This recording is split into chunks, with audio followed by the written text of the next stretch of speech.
Good afternoon, everybody. How is everybody doing? Welcome in today on this fine Sunday afternoon. My name is Brian Andrelzik. I'm a real life theme park designer who likes to play RCT and Parktect and all those other games. So I like to teach realism and how to build parks like we would do in real life. So welcome in. If this is your first time, definitely stop and say hi. And otherwise, just have fun hanging out. How's everybody doing today? Saw Dan so far. I saw Bacharach. Welcome, guys. How are you doing? I'm doing all right today. I'm a little tired, which, to be fair, is entirely my fault because I got up early to watch the Formula One race and I didn't sleep good last night. So it all adds up. But this is our last stream before I go on vacation. So I leave for England on Friday. So this is the last one for 2 weeks. So um, there we go. Hey, Epic Flames, and hey, Ride Play. I'm glad your phone's working there. How are you guys doing today? So we're continuing on our beach slash pier park today. The last time around, we spent the day building out these games on the side here, and I thought about for today potentially doing some of these arcade type games inside. I also thought about maybe we ought to start doing some more rides and things here on the side, but I'm not quite sure where I want to start. But just trying to make the kind of keep this going as far as expanding this whole thing goes. Like we said before, this one's built based on a couple of different places. Excuse me, Santa Cruz Boardwalk being one of them. Also, potentially Brighton Pier, potentially Adventure Island in Southend-on-Sea, and some other parks as well. Just various kind of beach, Seaside Park influences. Let's see if we get rid of this entirely. I think we will not be able to. We could just get rid of it that way, although we'll have to add in some things later. Let's see about. Fortunately, we still have that one bit of lattice there. I'll leave it for now. Kind of decide what we want to do with it a little bit later.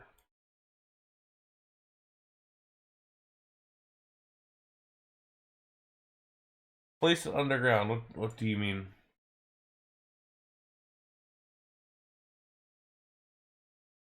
I don't have any problem just getting rid of it, but that also gets rid of the cables as well, which we could just get a scenery piece to to do that. So I mean, this does the same thing as lowering it. You're just making it invisible. Matter of trying to figure out where it goes to. Also, this for some reason one is red on.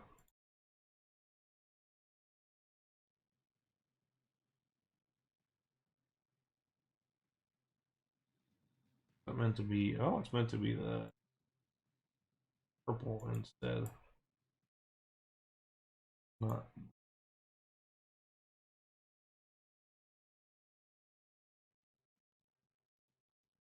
Oh,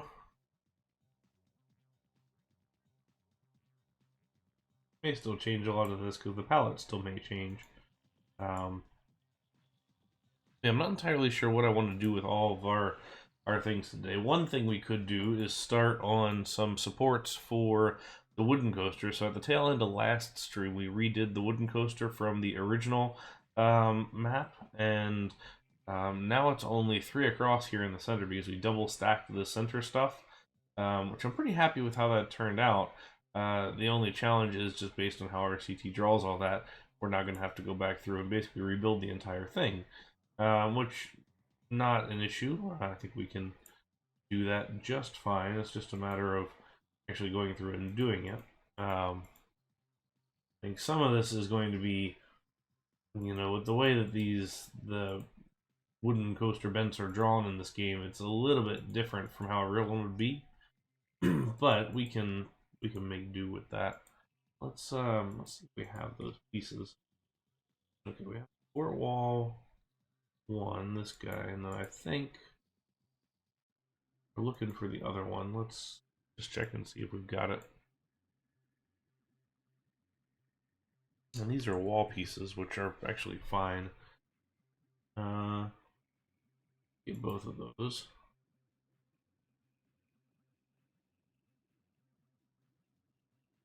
Something.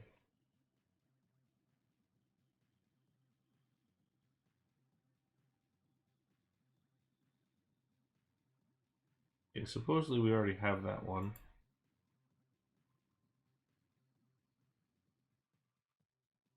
Find it. Hmm. This.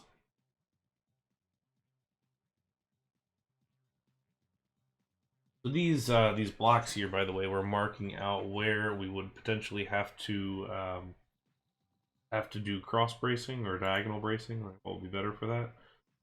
So I'm adding these in to here because I think it's just going to give us that more uniform look. So we'll be able to see the now you can see the coaster actually passes underneath of it. Now, the way that a real wooden coaster would be built, if you go through, if you consider kind of path of travel here from say left to right here, is you would have them in a line like this. So these are called bents, and then you have stringers that go, in direction of travel. Of course, in RCT, and just probably for the ease of look of the whole thing, and from generating these, you don't have that. So, I mean, if you want to do this realistically, we clear out all these supports and then actually kind of build them like this, which we could do, and that we've done before. Some people have. Big challenge is when you have a 4 height unit like this. Um, if you do cross bracing as well as the kind of perpendicular bends like this, the perspective ends up kind of blending it all together, and it looks sort of weird. It's like a perspective trick almost. So that's maybe less ideal. The secret to that, and kind of what I do with arrow supports, like if I'm doing the kind of lattice type cable and post supports, is I go 5 high rather than 4 high, so it helps it out a little bit. But you're right, Ride Play is the wooden coaster supports in this game actually look halfway decent, so those work well. We are going to do footers for this, so at some point, but for now we're going to just start with getting these in place. Um, and then we'll have to figure out, kind of what we want to do here.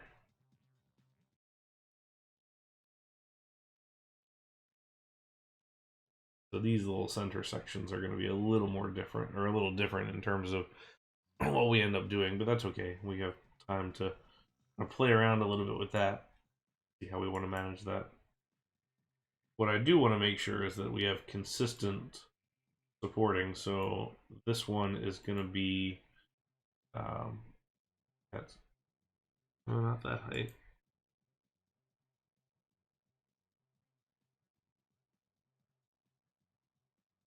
And then first piece was under.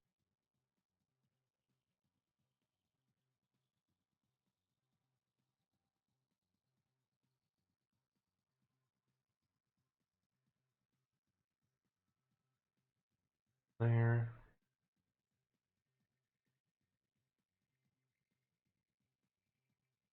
And now it'll at least look correct. But hey, so welcome. Thanks for stopping in.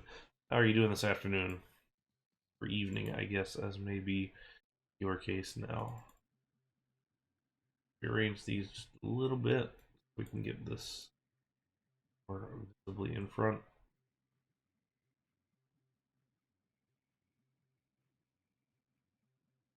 We'll play with that if we need to do some adjustments there. Okay.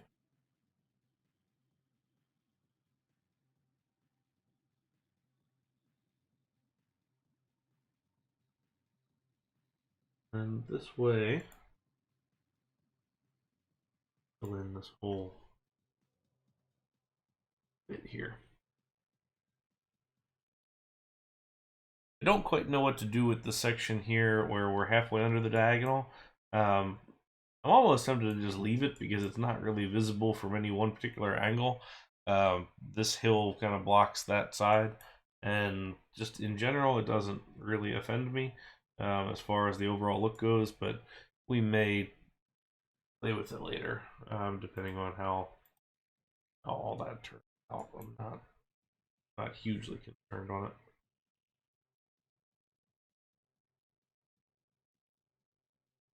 That one I don't think I'm gonna want because that's just gonna glitch.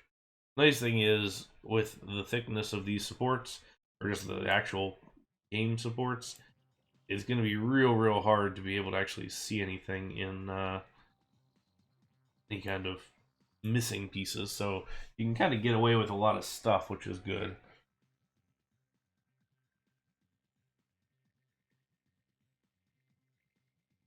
Now let's jump over to maps. Well, actually, let's start on the database and start at Santa Cruz here and look at Giant Dipper in general. So this one has a number of lower sloped um, diagonal kind of beams to a center structural like pillar in the middle, which should be relatively easy to do. I want to see if this has any good pictures. And then here on the side, we've got some pretty steep angled pieces here. They look to be about a full bent height, so we'll call it a 4 high on the side. This is actually some good looks too as far as the station goes. Here's a good shot of the transfer track so that it can go all the way back here into the shed, which we'll have to figure out how we want to do that a little later on as well. They have these taller posts on the side that have the string lights on them. I do like those. Their tunnel starts right out of the station, so right in the station you go into the thing. I think we might have a little drop outside first.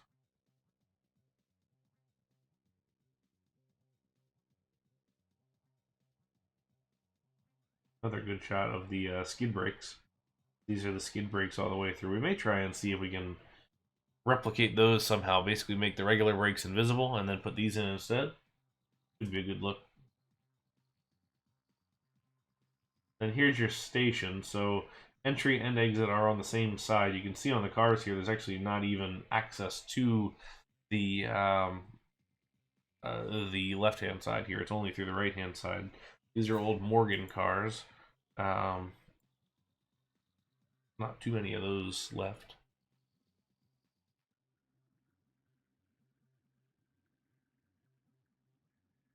There we are sitting on the transfer track.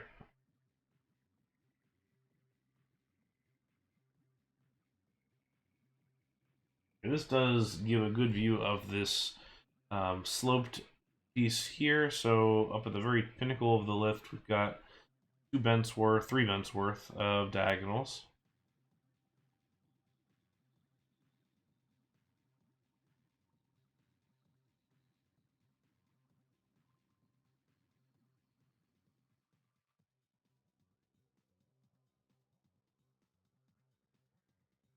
Okay. You can see here's a good shot how the transfer track works. The whole thing slides straight back over, and it's just on the curb in a way.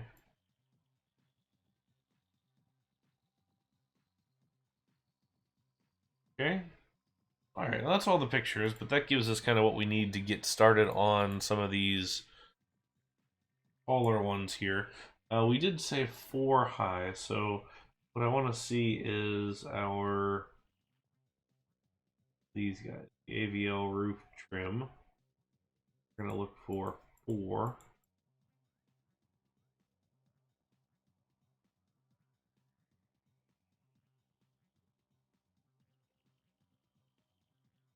All right, AVL.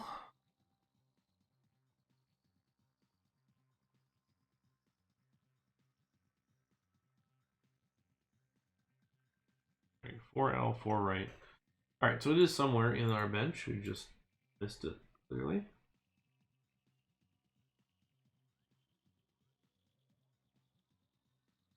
there, not there.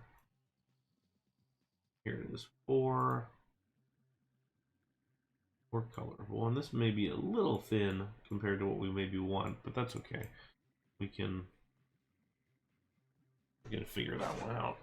Okay, so I would say, looking at this, we're gonna have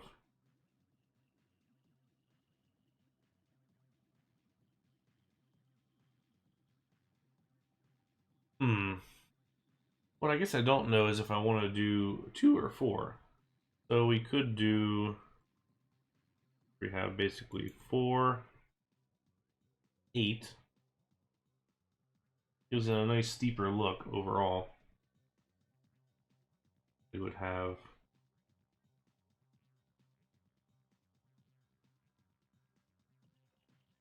that.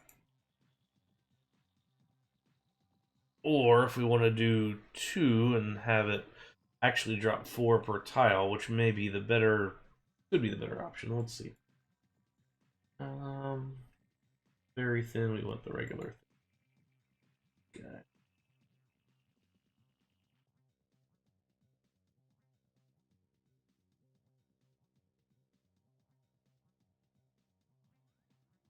This one also means we come the whole way out.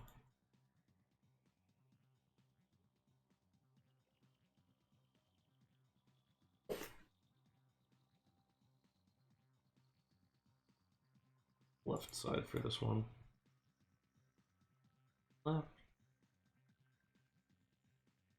I think this is what's going to be it. Looking at this, just that makes sense. Okay, so this will actually start down 1 here. That's a half tile, so standard condition is half and then full. And then this one was just showing incorrectly here. Drop that there.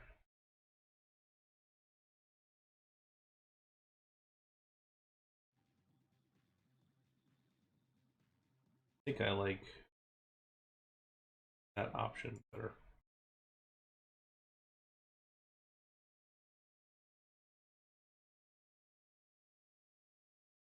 Grab this guy.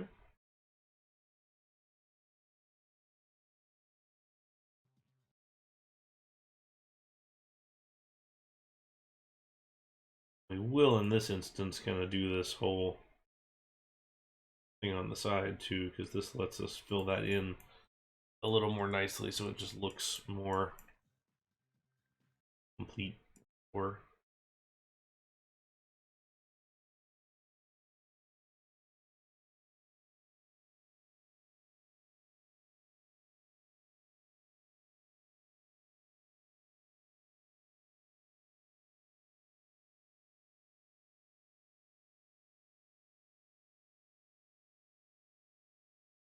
kind of funny thing about this is that it's actually pretty hard to tell kind of what's going on with it.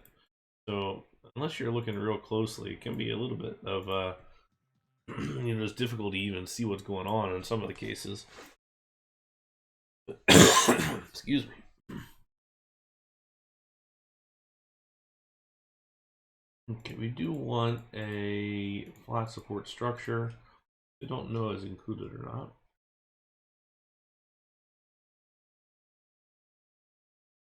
I don't see it.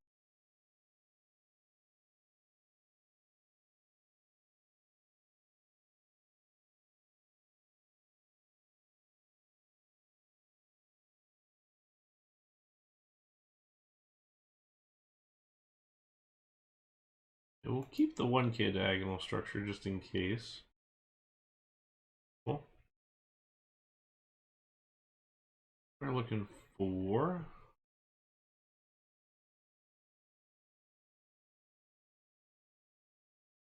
killer old piece. This guy.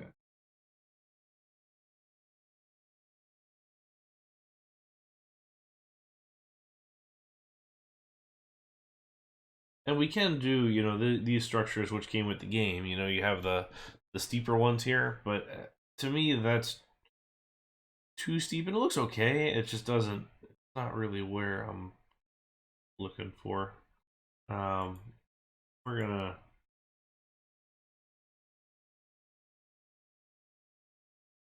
find where you went.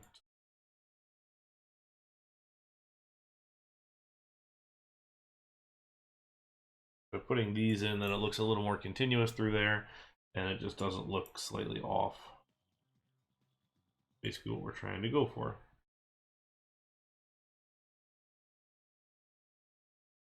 Here now we can have later pass through there. I think we did the taller one that would look a little too close, so we're not going to do that.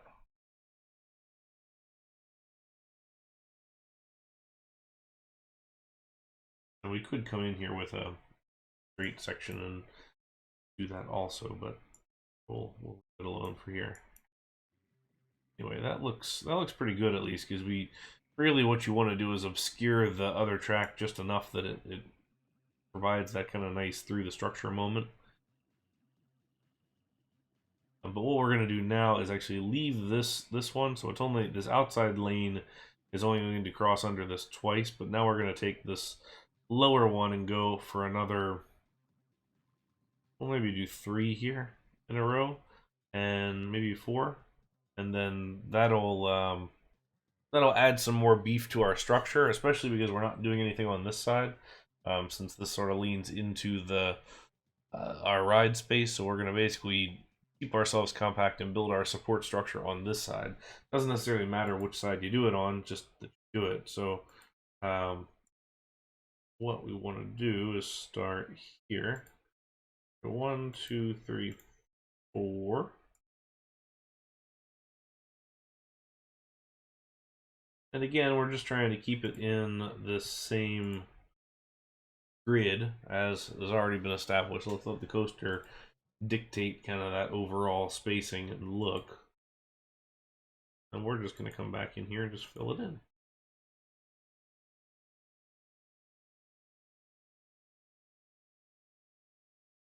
Depending on how this goes, some of these spots may be a little glitchy, so see what we're doing there. And I am going to put some diagonals in here just to give ourselves a little bit more density. Because in actuality, when somebody's viewing your park, they're not going to zoom in here like this and say, "Oh yeah, that's there's an extra piece in there, buried in." They're just going to look at it from a overall composition standpoint, and they want to see what looks good. So that's where they're going to start. What we can do also, just let's see if this looks any good or not, is take this and fill in here. I don't really like the look of that. We'll see. We could come back with something like that later potentially, but this way we got a nice little head chopper here through the center point, and our turnaround, and then we have a whole long section here where the whole thing is underneath the rest of the structure, which is cool.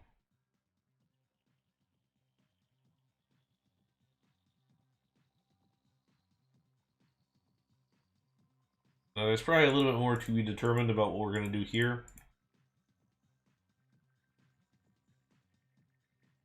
as we try and figure this out. In the real one, we had the maintenance bay on the inside here. We can certainly keep that if we want. Not entirely sure how you get to it from an access standpoint. That might be a little tough. So, may not be the way to go about it. Oh, excuse me. He's catching up to me.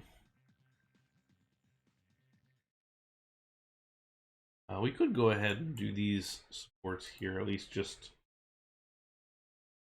on the corner. One of the things that I did want to check though, and let's actually go to Google Maps for that. Let's see how they've done theirs. Because I actually don't think there's a whole lot of exterior support. I think it's all interior.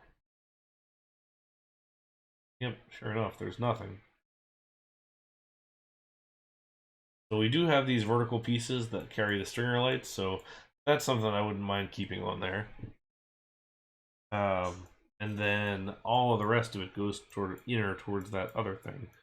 I'm actually really liking this structure here, this sort of Art Deco-y type roof on here. Kind of sticks out a little bit into the pathway.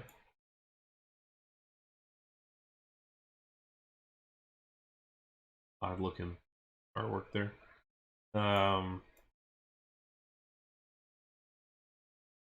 California wraps, fresh stuff in town, I'm sure it is.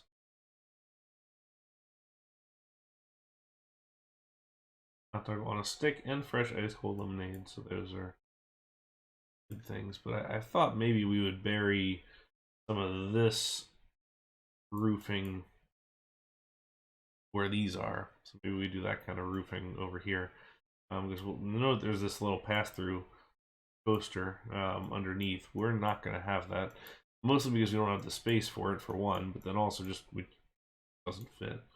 The other thing here to look into is this these two rides here, which are just kind of plonked down here on the concrete, as you would expect them to be. But we may want to go ahead and do something similar to that. So you can see this pushes right up to the edge there. So kind of gets rid of our walkway space. But you can kind of look at this as this would have been a big concrete area, and they would have just put these rides on top of the big concrete space. And we also have these games to build. Well, and we're, like I said, we're not copying this entirely. We're just kind of inspired by the overall look of the space. So a lot of little food stalls, a lot of little body art tattoo studio, all the hair wraps, that kind of thing. What we do need to figure out is what kind of rides we want right there. What are we do a couple of circular type rides? What do they want to be? That's sort of the classic Ferris wheel here at the far end. Advance tickets, passes. Sort of a neat like turret hut ice cream cone thing. Very eclectic beachside architecture. You could probably make one of these with a flying coaster train, couldn't you?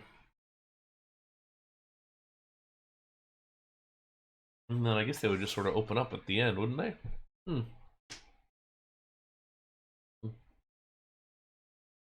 What's a thought? Curiosity.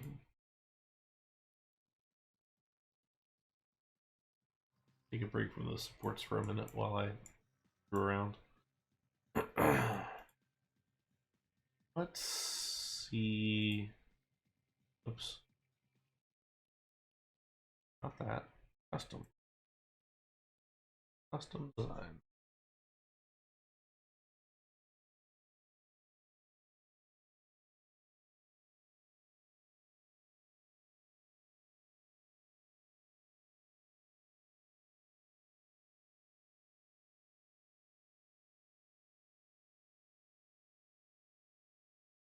Okay, so it's sort of on an angle that's not too extreme.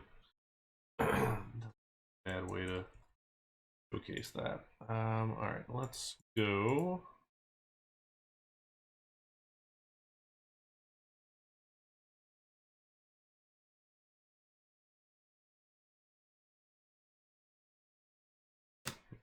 Put up a little proof of concept. Shit. Wait. Oops. Want to split the second part of the train off on it. So let's this.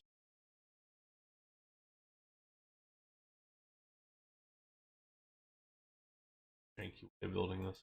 Not recommend.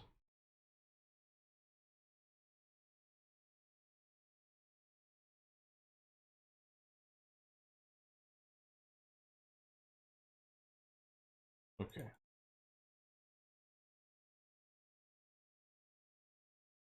Who decided on this default color scheme? Not based on any real ones. It's always kind of an ugly scheme. I don't know what it is about that, but that's boring and drab. Okay, we want back in the thing. There's 1, 2, 3, 4, 5, 6, 7, 8, 9, 10 cars on it.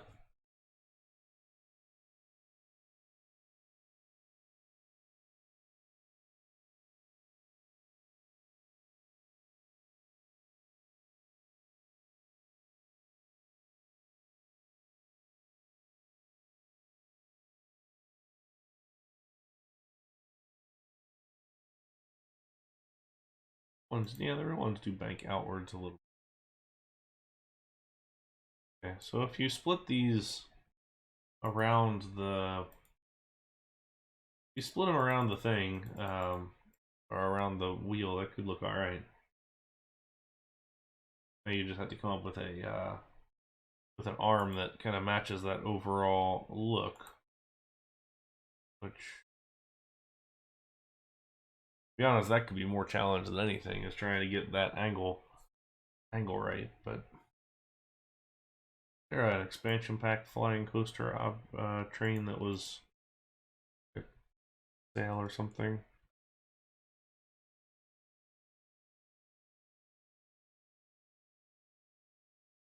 Underwear. Dactyl.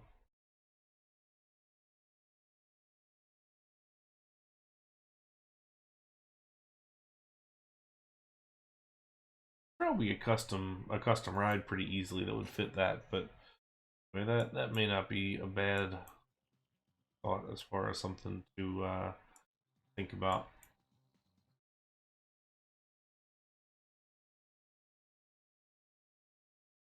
Okay.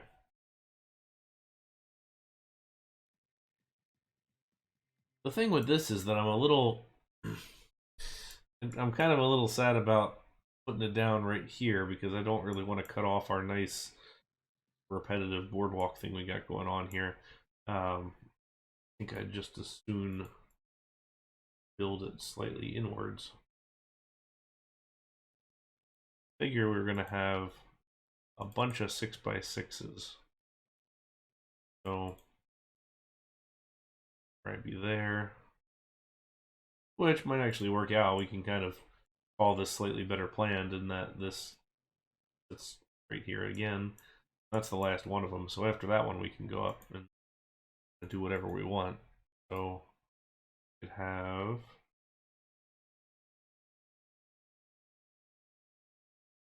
one there. Well, that kind of does fit our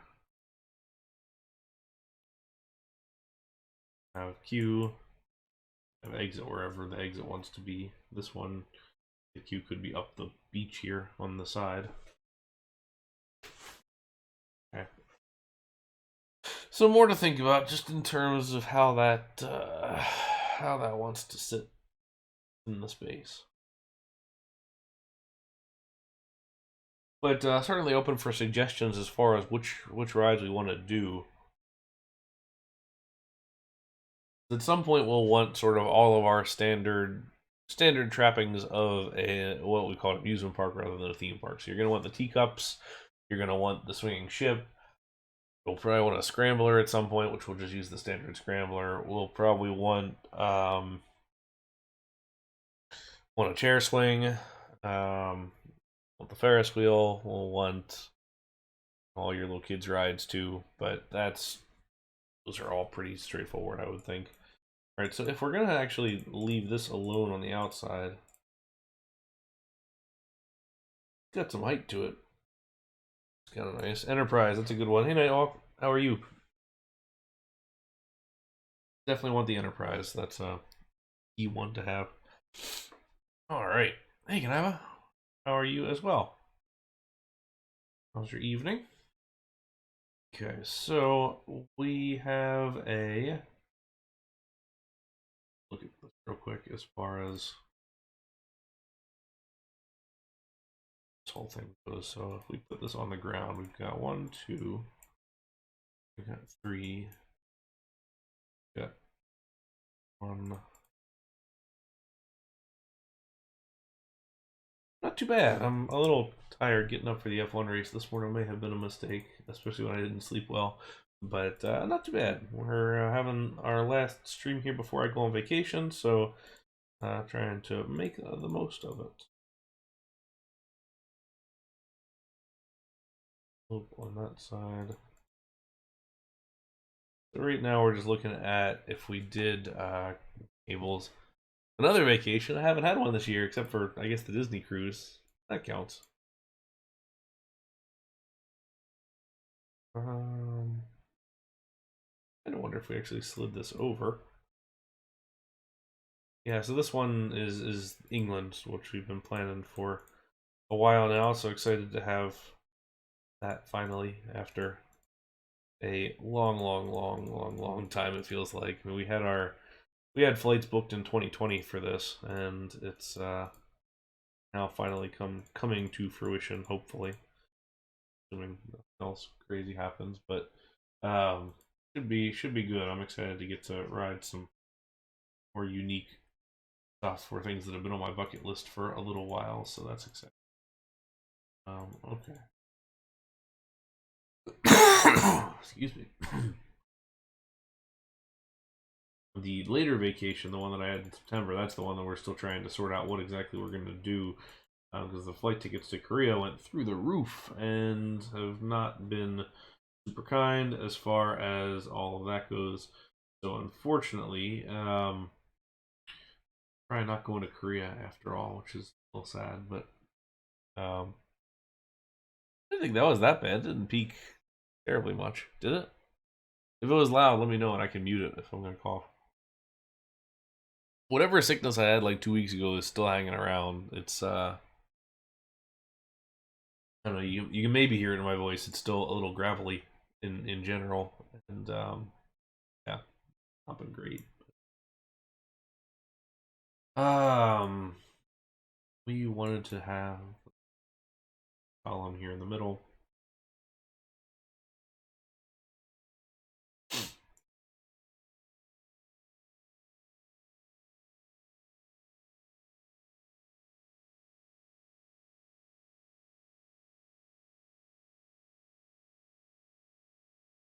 Yeah, it's interesting. When I had this sickness last week, we didn't bother to test ourselves because I didn't think that it would have been COVID because it wasn't the typical things that you would expect from it, and it just in general it wasn't necessarily there. But a couple other people that I've spent some time around, not a ton, have gotten COVID since, and I kind of wonder if maybe I did have it last the other week.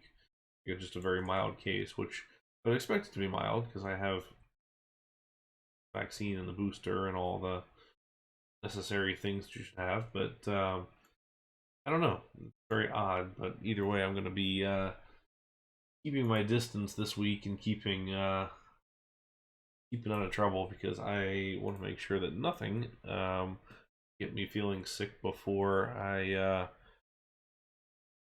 get off to the UK. But from what I understand over there, it's getting kind of rough too. So I'm gonna have to make sure we've got everything going on. Is this gonna be level? It's not. The second pathway is actually kind of high up.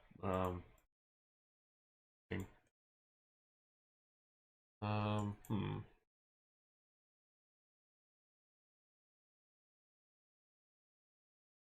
We could just extend that one up ever so slightly because what I don't want to do is be on top of this one. I don't think I can go down more than maybe one more.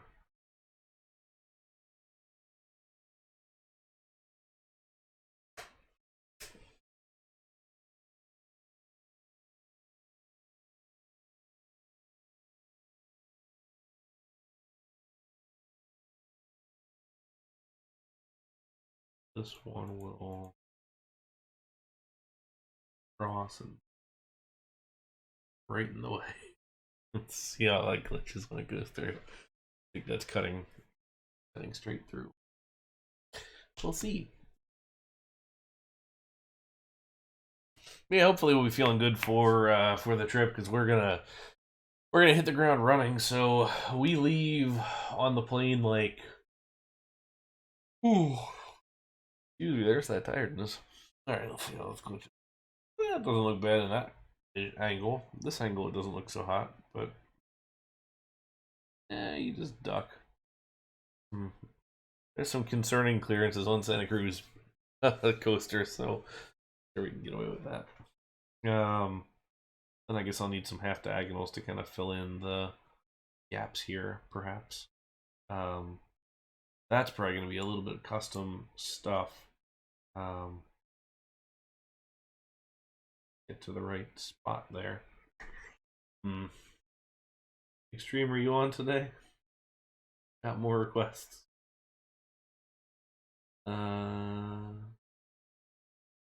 See the regular length diagonal trim.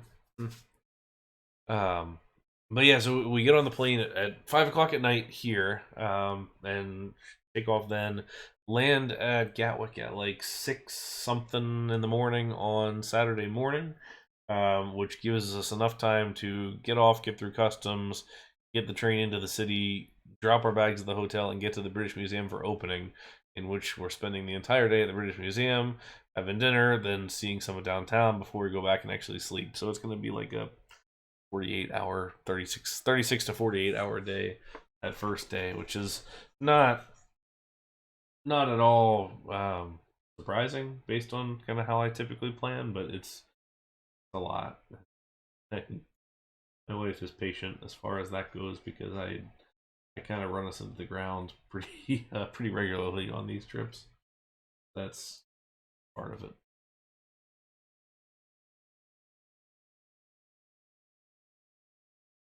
Then we'll have first park would be Sunday night. That'll be Adventure Island in Southampton-on-Sea. Trying to see a better view of kind of what this is all.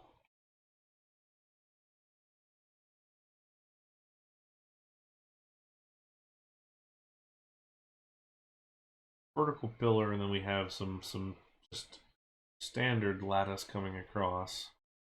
I wonder if Bing shows this, because Bing actually has. Of course, it's not. All right. Well, it's National Peanut Butter Cookie Day. Thanks. Santa Cruz Boardwalk.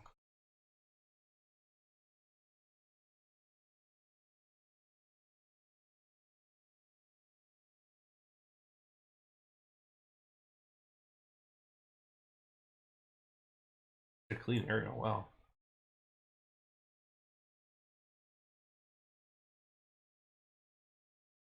Yeah, we certainly will. I would have loved to have had some more time there, if I could.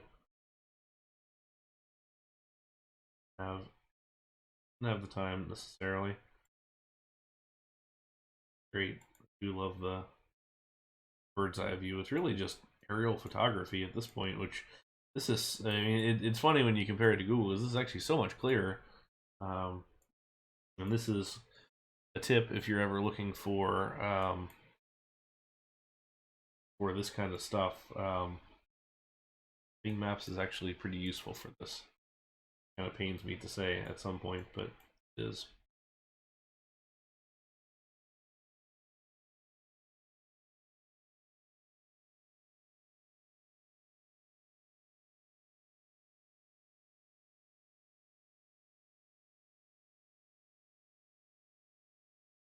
That second half is quite a bit lower on the other one, but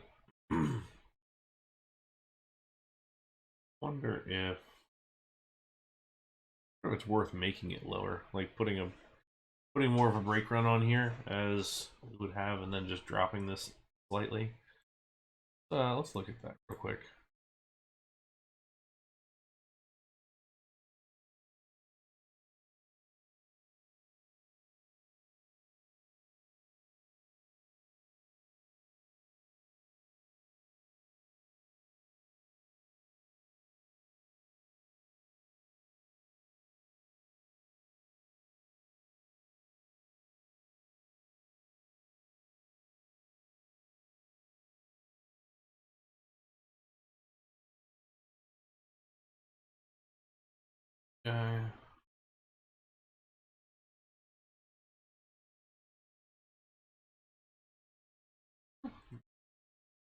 bad.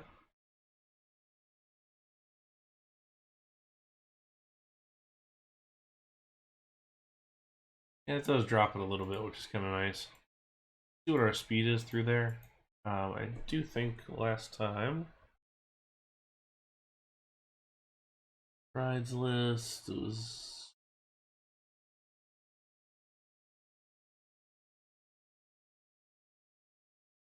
0-1.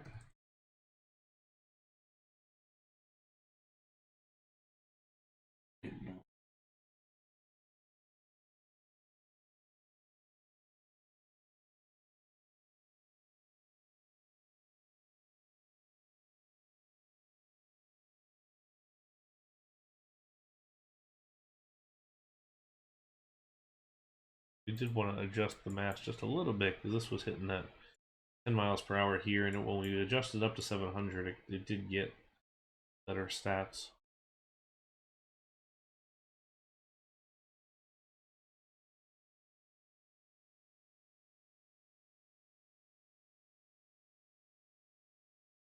We can also kind of leave it alone because the real one is pretty crazy on the second half. Like, pretty darn wild. Probably worth at least putting a chain element there. I thought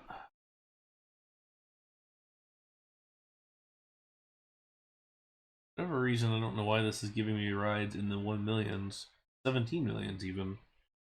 Let's see if that works then. Ride set mass 172 35968 700. That gonna do this?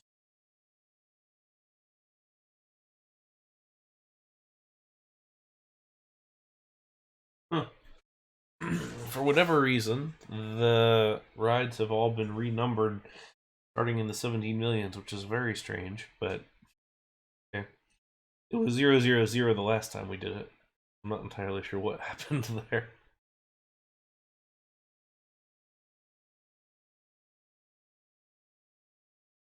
Yeah, that's pretty fast on the second half, but that's okay. I'm good with that.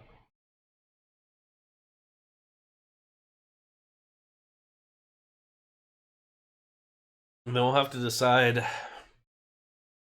We'll have to decide how fancy we want to be. If we want to try and shoestring this so that it runs block brakes, it runs curved brakes and blocks on a brake, or do we just want to run one train?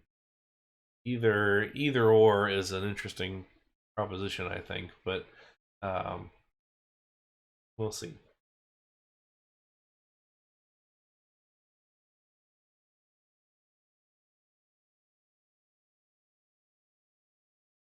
One of the things that I'm thinking about too is just how this will continue along. So we have our plan to build our pier out into the water here, and the pier is going to cross kind of our main park here at some point, which I think in the same vein as Adventure Island is going to have some presence on either side of the space. But one of the big things with Santa Cruz is they have that Arthur Lewis Carousel, and it's got a really cool sort of building with this arch on top, and you can grab the ring and all that kind of stuff. And I almost wonder if it's possible, or if it's not impossible, but if I want to put this like center here and then have the pier kind of split around it so that you can kind of look down at the thing, and it's within the pier building that's got like a glass dome over top of it or something, so you can kind of see into it, see the carousel, but then not necessarily interact with it from the pier level. But I don't know. I mean, I guess it really doesn't matter if you interact with it or not, considering that considering this is sort of free as you go, pay by well, pay as you go, I guess. Hmm.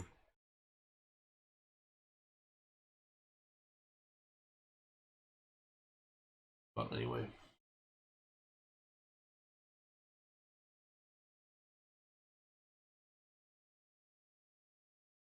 oh man, had like some diagonal sheet metal roof because I was gonna look at doing that roof in the same way that um, there's. How long have I been on the screen? I haven't. I've been screwing around with the coaster massing. That's I think that hmm, well, sorry. You're gonna call me out for those while we're here, I guess. Here's the carousel.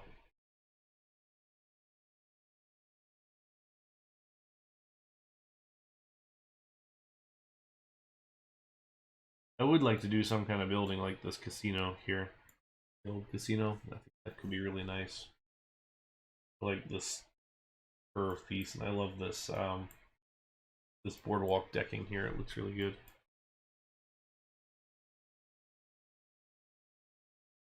A couple of those decks built off, which is kind of nice. Just seating area throughout.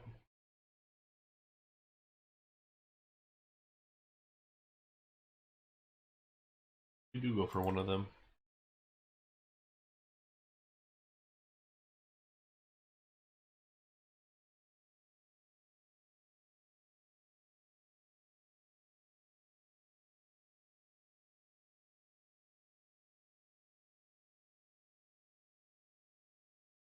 Pretty easily just send that whole thing out and then drops down.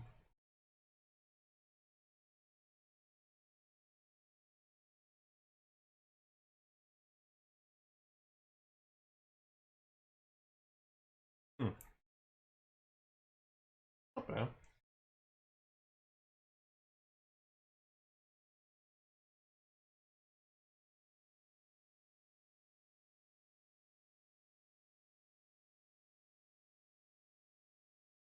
Okay, so since we dropped that, we can drop the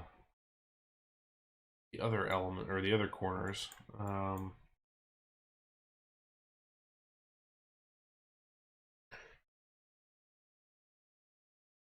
We need to figure out too what the extended piece is going to look like up on top.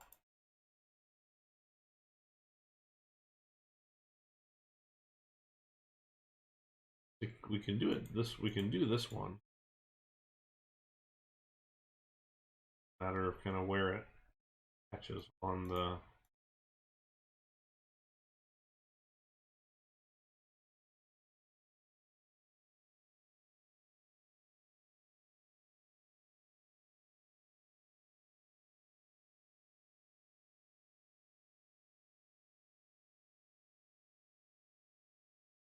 The unfortunate thing is that when you do it like this, it just doesn't.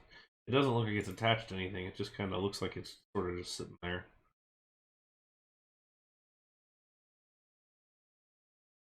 Happened.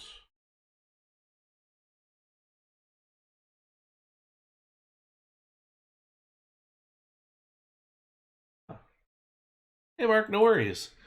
Haven't missed a whole heck of a lot. We did some supporting. We looked at um, some ride placements.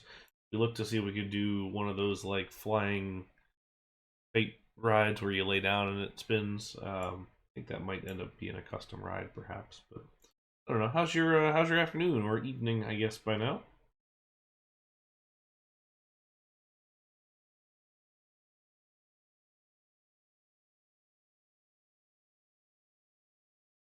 What I'd like to do here is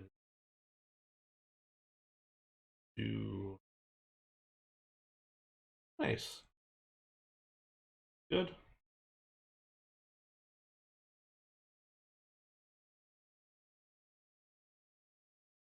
a little bit more. Mostly. Pulled out the suitcase today, so that's a milestone, and it's a little early for me typically, so fine. It's pretty much already packed, so we'll get there. But yeah, so making some progress. I did buy a lot of my at least the tourism things that we're going to be doing early, like the first thing, is at least you can get the time slot for that. And then like when we go down to Brighton, I bought the a ticket for that observation tower that they've got because I wanted to do that. So I went ahead and bought some of those things. I'm trying to get a response from the London what is it called? Like the museum pass thing that gets you into all the different museums, because it doesn't quite make sense to me. Like if you go to, let's say, Tower of London's website and you try and book a ticket, you got to pick a time. So you pick 9 a.m., 10 a.m., whatever. And so great. I mean, you got to pick a time slot that makes sense. If I get the museum pass, there's you don't book through Tower of London. So do I just like turn up and can I go in, or do I have to wait in the line, or do I have to then like book a secondary time slot or whatever? Mostly, what I want to see is that I just don't get there and they go, "Oh no, you needed to get a time slot," and I'm like, "Oh well, shit." So hopefully, that's not going to be the case. But I need to kind of like a response. I just haven't gotten one from anybody yet. They had what they called a 24-hour or 24/7 chat line, but thus far it has not been 24/7 because they've not uh, they've not gotten back to me yet. So I don't know. To be determined, I guess. So I may suck it up and try and phone them tomorrow. I didn't really want to spend the money on that, but I may do that just to have the peace of mind that I didn't miss anything when we got to this point.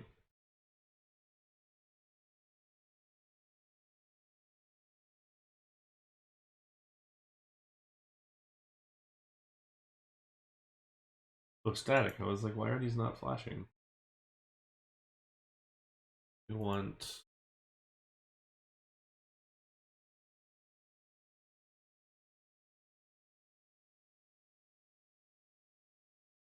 Oh, that might be that could be nice if if you guys. I don't want to implore you to do anything. I hate to talk on the phone to begin with, so it's if you feel so inclined, then I will gladly let you or have you do that. But by no means should you feel obligated to. Um, I don't want the static ones. Why would anybody want the static? Let's take off those. I don't want to do those. Um, static. Not static. Don't. I don't want. I don't want that. I want the lights. I want them to cause a seizure, not to. All right. So we got. Okay, I will. I will sure do that. Thank you so much. I appreciate that. I I want to. I want to have at least some idea that I'm not just screwing the whole thing up, but it's sometimes a little bit confusing there. All right. So why do I not have 30-degree up right, 45-degree down left? I want the 30-degree. Where is if the what makes it a little more confusing is there is a section on their site that says some places require an additional reservation for to make sure that you book a tour because it's popular and it may fill up fast. So it lists a whole bunch of stuff, and the only thing that's on that list that we're wanting to maybe go to is House of Parliament. None of the other things are on there, and so it's like okay, I can get it to an extent, but I'm also like okay, that makes less sense now. So I don't know. We'll see. All right, so Fisherman's Lights. Let's see. Fisherman's still around, which is kind of fun. He checks in every now and then. It's always kind of nice to see him stop by. Um, he was pretty prolific here, object maker in the beginning. Just a lot of these deco details and things that we all still use.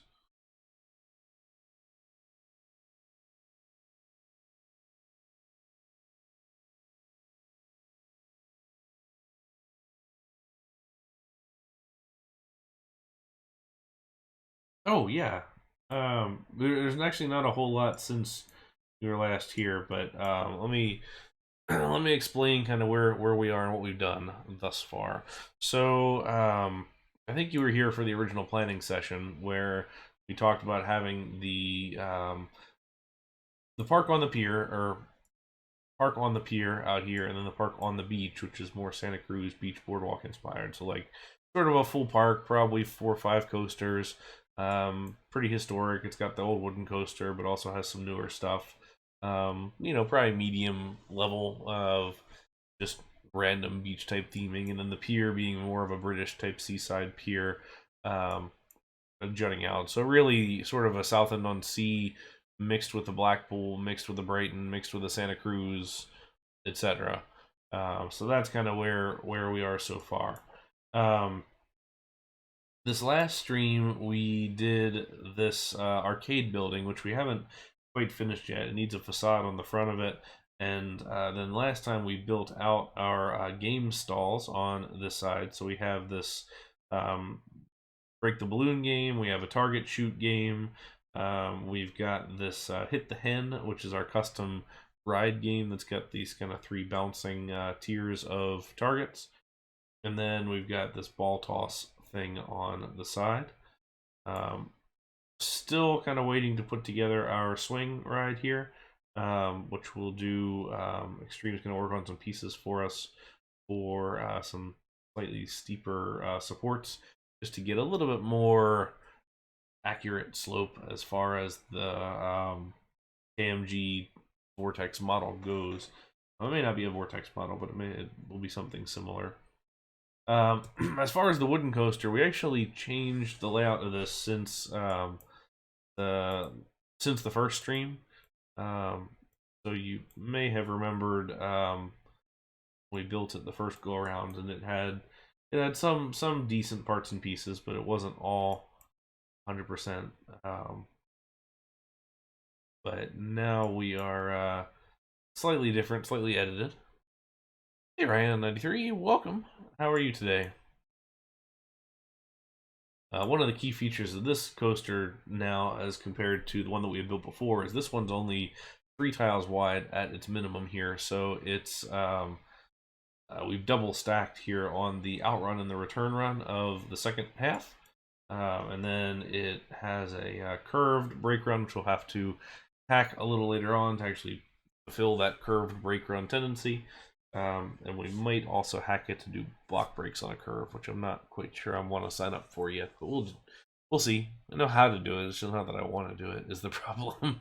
I'm doing all right. A little tired today, but this is our last stream before vacation, so we're gonna make the most of it and get done a little bit more here on the park.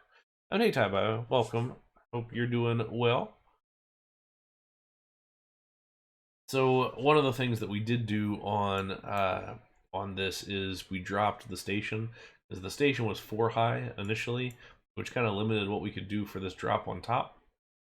So this black just kind of markings here represent where the roof would go, just to give us a little bit more measure here as we continue along. So we're just trying to really build out, and we got pretty micro last time here building out these games, and there's still more that I want to do with that, and then also building the interiors of this building as far as a bunch of the arcade games. Like I said, I'm tired. But I also want to go a little more macro and start to build out, or at least mark out kind of some of what we're going to do further on, especially this area where it's going to be raised up just a little bit, so we can kind of continue to build that out. Because we've got this kind of seawall-esque thing going on over here, and then we'll have this jetty that sticks out, then coming across. Yeah, so this is the boardwalk park we've been kind of working on for a little bit now. This is episode number 4, I guess. So not too long, but enough that we've made a slight headway.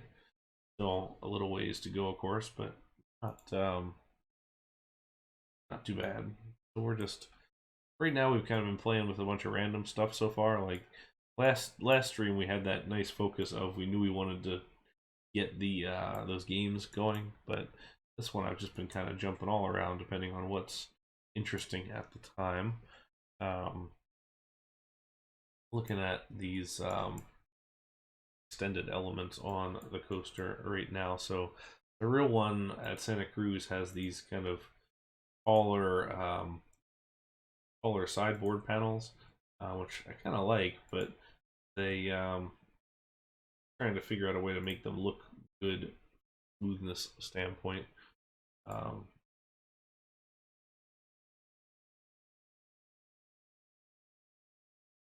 that's kind of what we're doing here, and we want to light at least some of it. I don't think we're going to be able to light the whole thing. Well, certainly not the corners unless we really want to start to get into um, diagonals, which we could do. I guess it's not to say that we couldn't. Actually, I guess with the way that this coaster is set up, you could pretty easily do that on the diagonal. Maybe. We'll see. Be determined.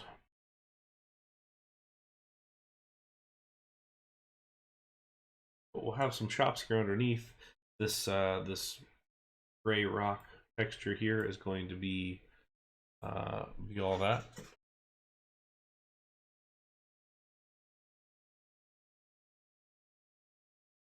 Yeah, I think that's kind of where it.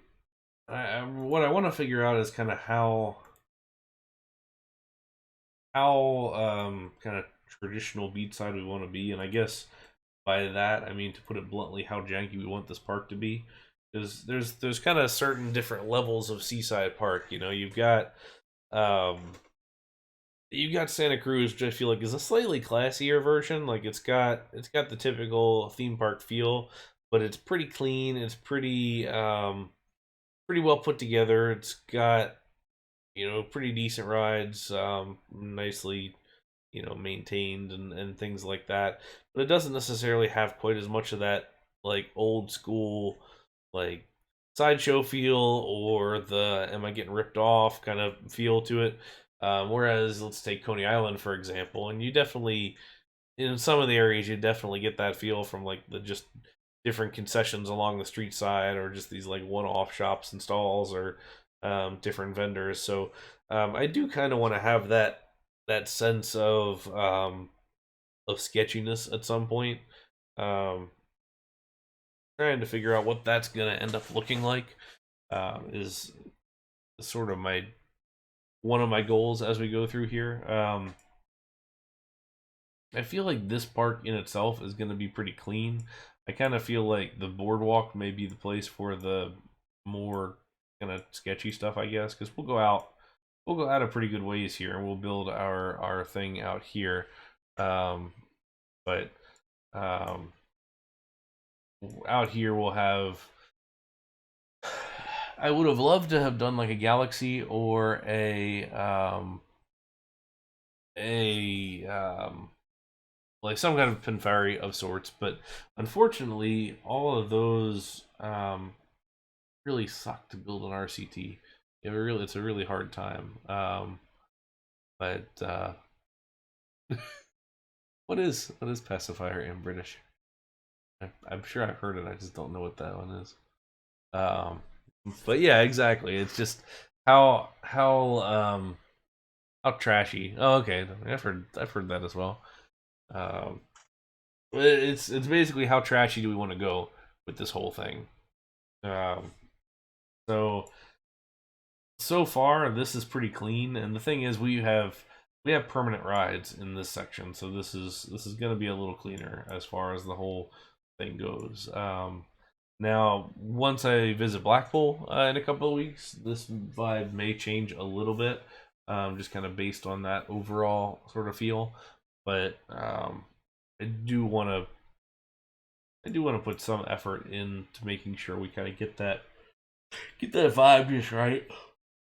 Oh. I need a soda or something.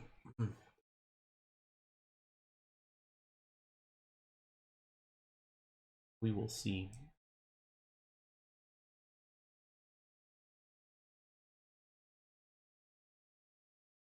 Four, one, two, three, four, four. This is true, and So that's going to be a question as to what we do. I want at least probably two kind of dark rides, and one of them may be more spooky than the other.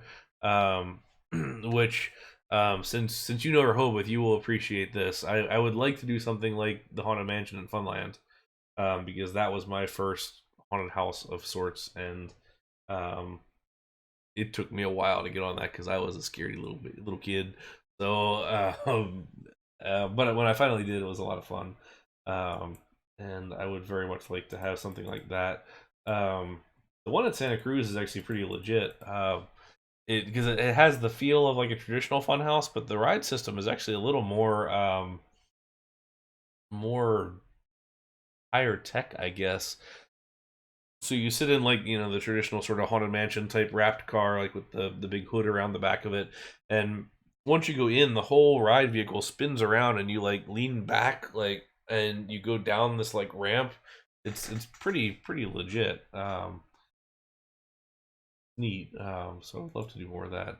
Oh no, the state fair ones. The fair ones are so terrible in the U.S., and I know they're better in Europe, just in general, but oh man, the fair ones that we have in the US are just awful. Because they're usually two trailers worth, maybe a little bit more, and it's pretty much just all dark ride, or dark scenes, and a cage around some kind of flashing strobe light against like a plastic skeleton. It's really sad. It could be so much better. So much better. But the Funlands Haunted Mansion is cool, and the fact that it's a suspended track, is just, I don't know. It feels slightly more interesting, perhaps.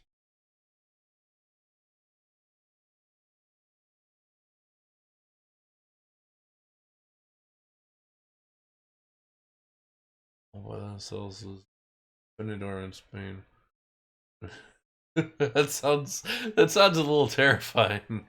That does not sound great. It is always interesting in terms of what these scary sensibilities are between the U.S., Europe, and Asia, as far as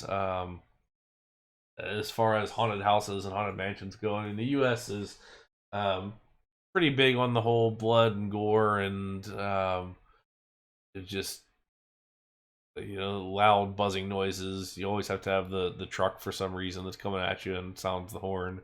Um, Asia, it was always very much based on local legend and things like that. So it was just very kind of interesting, very specific scenes that a Westerner probably would look at and be like, like, okay, um, but very very interesting. Um, so yeah, it's kind of funny how some of those go, and then I appreciate the European ones where there's always some kind of gratuitous nudity just because. Like in America, that'd be scandal, but like in Europe, it's like, okay, she pulled her top down, great. It's just a very odd thing overall. Um, let's make sure I don't have any lights that got buried into any of these other ones here, before I go looking.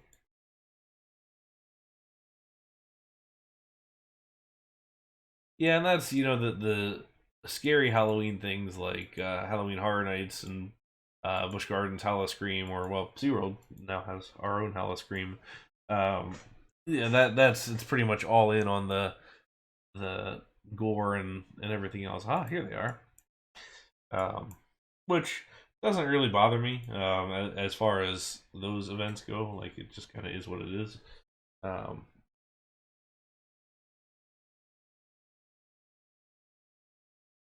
but yeah, so yeah, I mean, it's interesting enough. Okay, so now the question is, what color are these lights going to be? I feel like we want probably a little bit brighter red. You want it like full on bright red? Oh, I want white and the red. White and red. Because what I really don't want to have to do is recolor these once I put them in. Actually, let's do this. Let's save the game. While we're here, let's save the game. Then let's go back and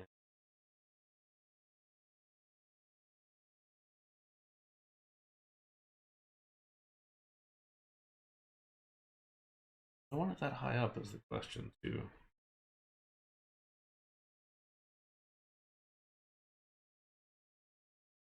Do a test. That one at that height and this one at this height.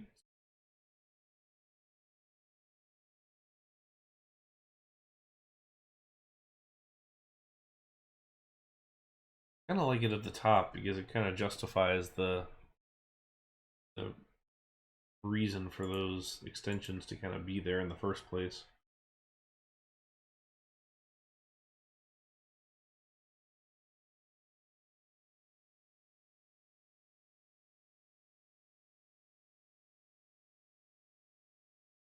This doesn't suddenly glitch.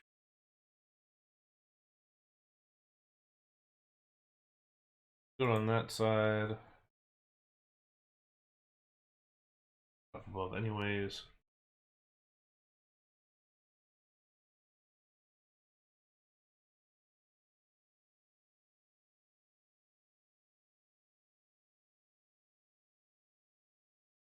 Alright, let's spin around. Going.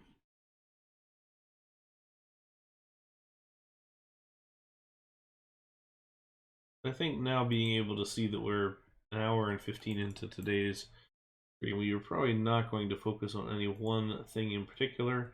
It's probably going to be more so just kind of call it quality of life upgrades in this park. And that's okay.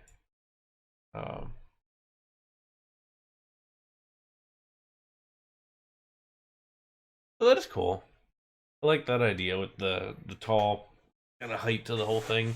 The question for this one is what are we gonna do for are we gonna do any kind of big coaster? And I would love to, but I don't think it makes sense on this one because we're not necessarily striving for a Blackpool here. And I trying to think through who else is building things. I know Alex right now on New Element is building a Blackpool-esque park in with no custom scenery, and it is gorgeous. I've supplied a couple coasters for it. It's a fantastic park, and it has a Big One-esque layout, which, you know what? I screwed that up. They're all going down. We use the down. We should be using the up. You wanted to go in the direction of travel, not against the direction of travel. I doubt, well, you can probably tell. Yeah, you can tell. This is why we saved.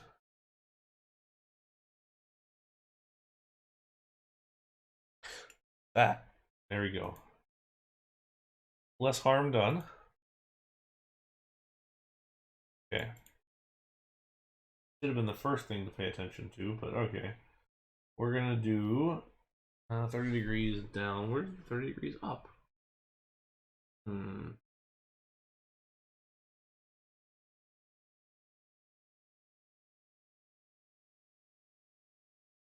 Okay. 30 degrees up right. 30 degrees up left.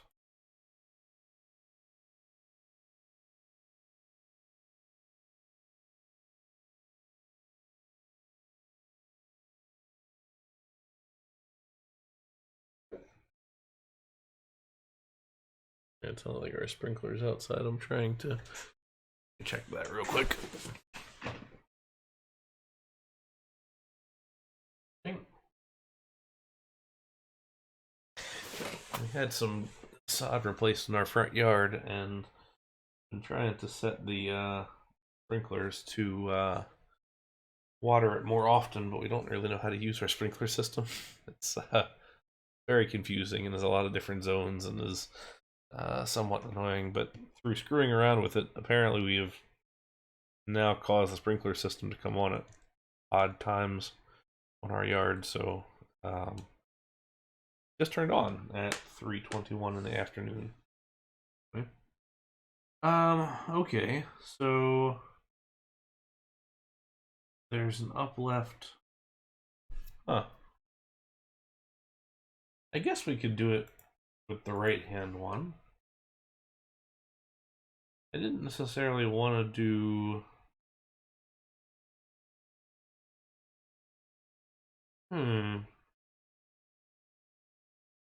Odd.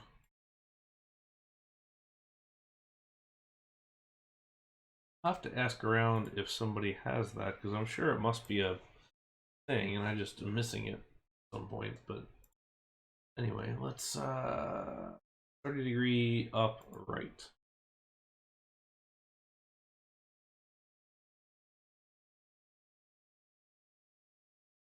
Zero clear.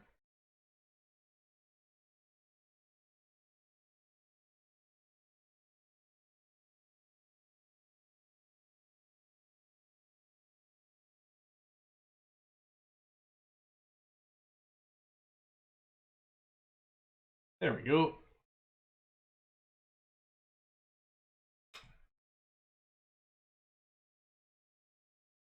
Not ready for this week at work. It's always that last push up to the going for big trips and things where it's trying to get every last thing done so then you don't have to worry about it as much while you're on your trip. And so I know it's going to be a number of late nights here and just extra planning and extra just coordination and things, but it'll be worth it. I mean, the thing is that it's vacation doesn't really happen as per you get a reprieve of say 2 weeks of work. You get really it's going to be the work happens. It's just all gets crammed into before, after hours, and after hours. But such is the nature of work and how it goes here.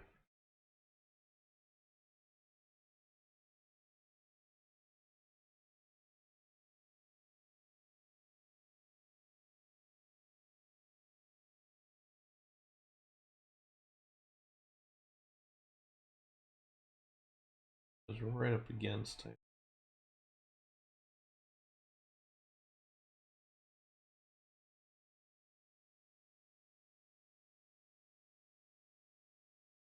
One lined up, the one's not.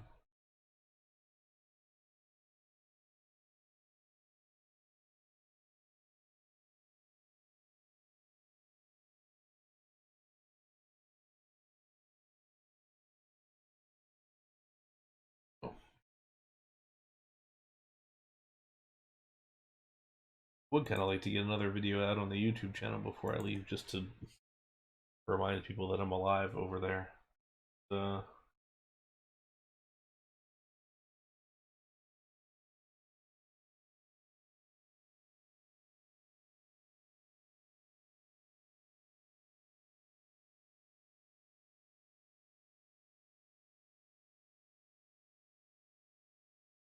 And just texted me. It's funny since everybody knows that I have my collections and everything. I just got a text from a friend who's at Universal today, and he's like, they have a shot glass that has like all the classic attractions on it. Do you think you'd go for that?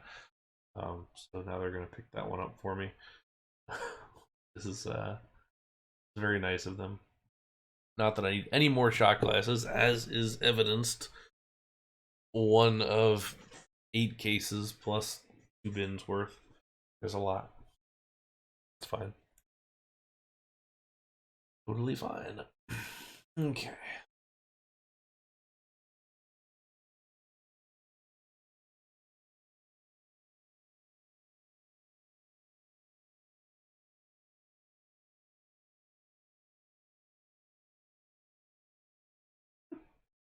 I have actually laid off a little bit on it.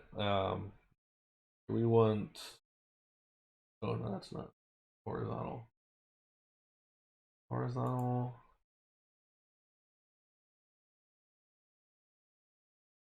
That way. That would be what?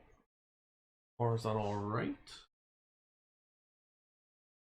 45 degree.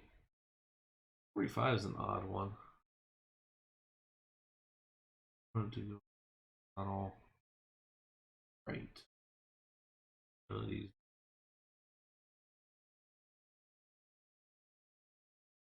But I have actually lessened off pretty substantially on my shot glass collection from where it used to be.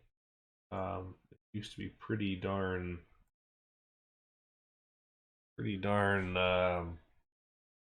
expansive. We could say. Like I would go to the park and I would basically clean out the entire selection of what they would have. But now it's now I at least make a little bit of effort to be judicious in my selection. I mean, it's like I have, gosh, 11 or 12 shot glasses for Banshee at Kings Island. Because when they first opened, they just had so many options. Um, but uh, you know, they know their audience. They know what they're doing. Down.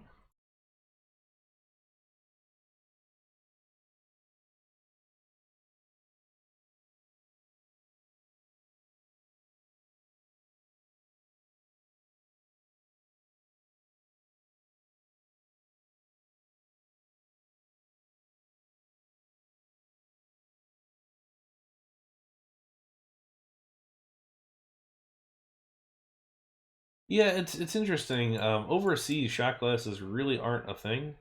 Like I have I do have a shot glass case where I keep my European ones, and it's very small um, compared to my options that I have here in the U.S. Or the ones that I picked up here. Um,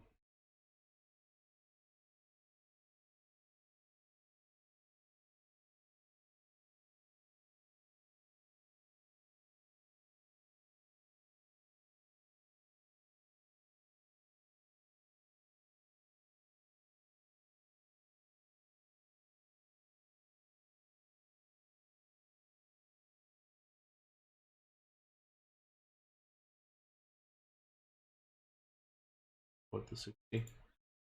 Um,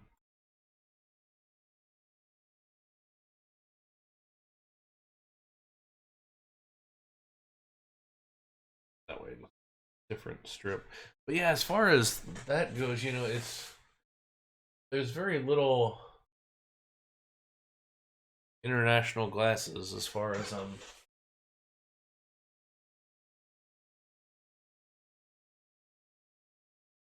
usually in Europe it's mugs. That's the bigger thing. Tripstro gives these guys out for free when you go to the park. When you go to their little winery, they have, and you can get pay to get them filled up for pretty cheap with wine. So those are nice. Mugs are tough because there's just so much. They take up so much room is the problem. So ideally, I like things that are smaller, which is why I started shot glasses because it's easier to select shot glasses to mugs. But I don't know.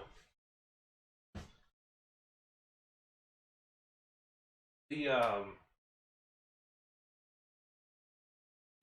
Japan was kind of cool in that they had like tins and stuff. So like it had little cookie things inside of it. And Japan loves this kind of stuff. Just little either cardboard box type things or tins and everything. At Fuji Q Highland, they had a cardboard box that was shaped like their Eurofighter. So it was like this big tall one with like a beyond vertical drop on it. It was pretty cool. The whole thing.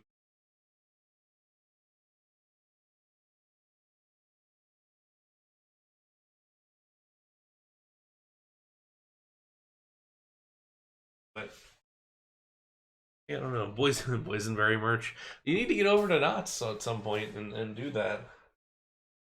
Um, yes, I don't know. We'll see. I've got an entire. I had put up a couple of more mug cases because since mugs are so much more prevalent in Europe, and I actually have um two whole mug cases now, which see if I can turn this to be.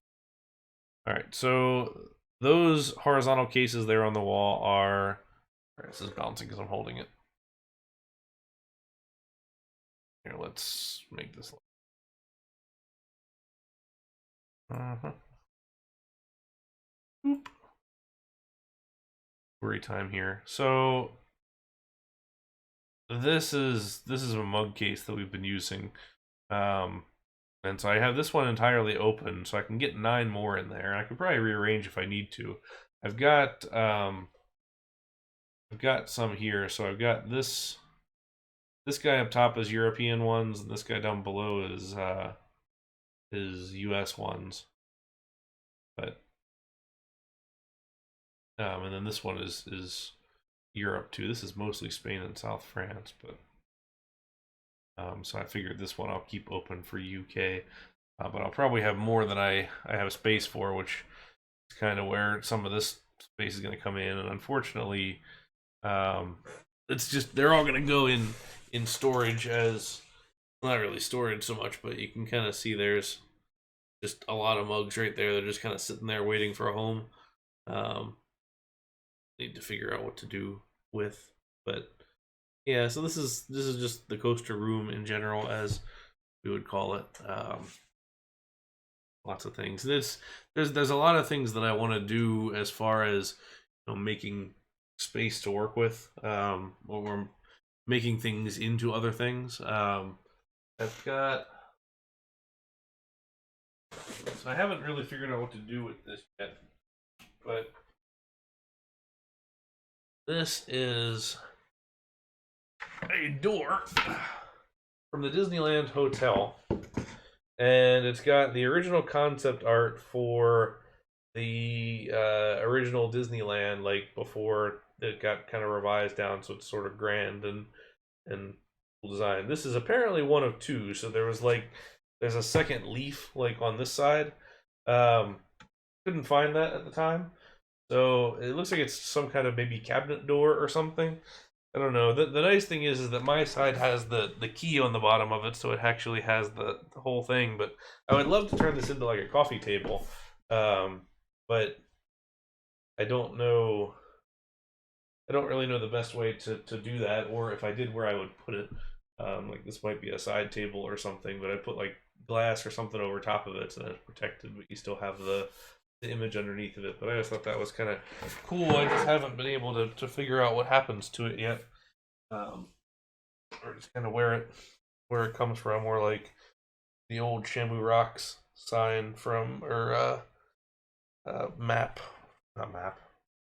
Oh, where am I today? Flag from the show. Haven't really had a chance to do anything with it. I don't know. Between that and just the different parts and pieces of coasters and other things, or coaster wheels and stuff. There's a lot of different pieces. I have a piece of coaster rail across the way there that I'm using as a pen holder, a piece of Kraken's rail, which is kind of fun. But that's among other things. So I always like interesting merchandise. If a park's got interesting stuff, it's always kind of more fun to see what they've got. All right, where were we? Lights, lights, on lights. Okay.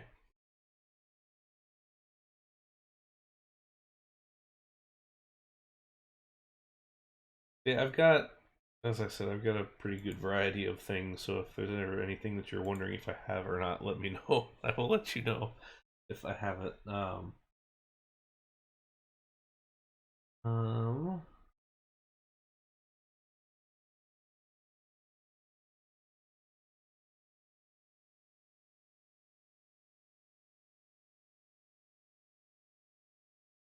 And this is space one of the spaces here. I was granted Jen kindly granted me two spaces in the house for my stuff. So I have this space, and then I have like we have a loft upstairs.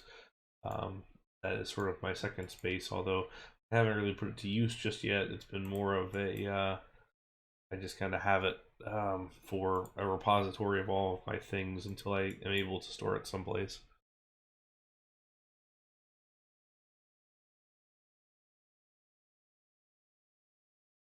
Hopefully that'll come soon. Let's go one more.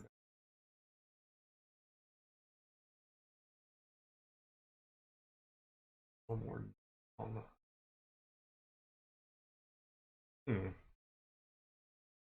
I like better.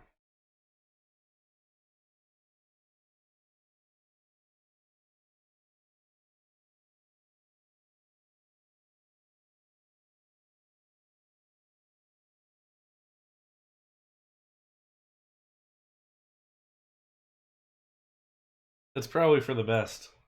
Then you don't have space taken up in your home, and it's not a total mess. Although I will say, as I do a very, or I pay a good amount of attention to trying to make sure that this is not like an exceptional mess. And granted, some parts are as I get to organizing them, but on the whole, I would say this is reasonably organized, which I hope is the case. But yeah, the nothing wrong with the shirts and all that kind of stuff, though. I do the shirts, but I at the time shot glasses were a thing that I did because it was easy to collect, and it was smaller than a T-shirt, and it was generally cheaper than a T-shirt, which is great. But let's say you get one T-shirt at a park, or even two, at uh, at the time typical prices, which was like $20. Now you can get a shirt at Disney for like 50. But and say you get one T-shirt at 20 or two at 40. If I buy five shot glasses, that could get up to $20 very easily. At Disney, it's 10 plus. But it's just, yeah, I don't know. That'd be cool to do like a little scrapbook or something. I have my park maps all pretty well organized, which we're in the process of digitizing. Um, it's that will be more or something that I want to get together. So I'm in the process of scanning all of my park maps, which is well over 1,000, and trying to digitize them so that I can get them into a um, oh shoot, good. So that I can get them into a website somewhere for be able to kind of showcase parks and have them crowdsource or be able to kind of crowdsource the rest of them. That would be kind of nice. 45 down here.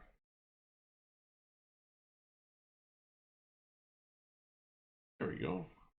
Better.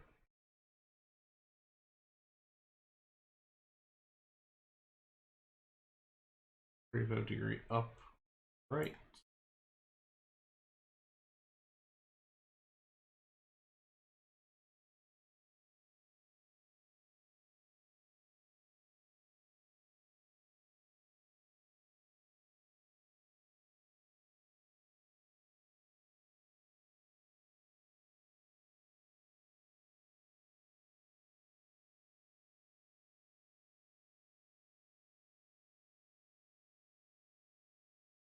The upright.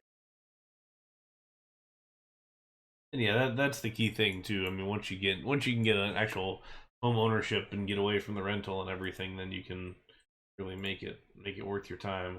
But you don't want to put a bunch of holes in walls and get it all torn up if you're just gonna move it again. The last apartment that I was in, I did do that, but it was just a lot to kind of put back afterwards.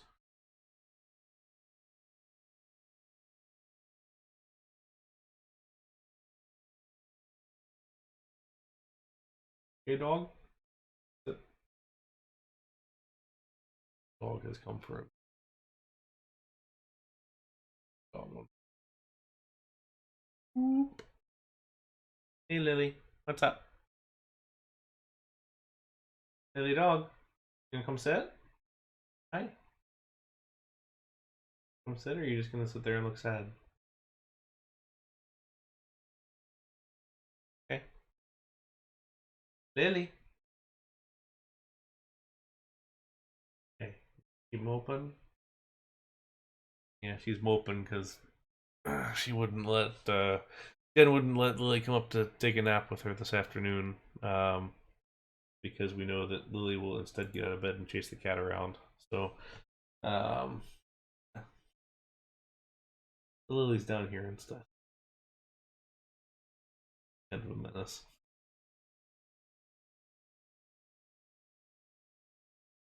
She will be very happy when we go, to be honest, because she gets to go to camp, and she very much enjoys camp. So it's she's going to actually have a blast while we're gone, and will not miss us in the slightest. Up to the right. We leave at 5 p.m. on Friday, and we head straight to the airport, and then go direct to Gatwick. And then once we get to Gatwick, I think we arrive at 6 something a.m. on Saturday morning. And that gives us just enough time to get our luggage, get through customs, take the train in, get to the hotel, drop our bags, and get to the British Museum before it opens at 10 a.m. That's that's the plan. Moment. So it'll be a long first day. Very long first.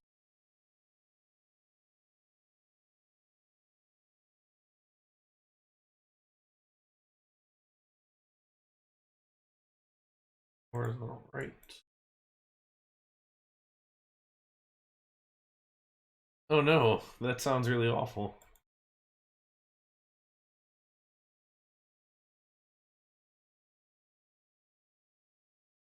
I'm a little excited now with in preparation for this trip. I had gotten another international credit card, and one of the perks of it was you can get into the airport lounges for all the different airlines and everything. So I'm kind of excited to use that when we go to the airport here if we have time.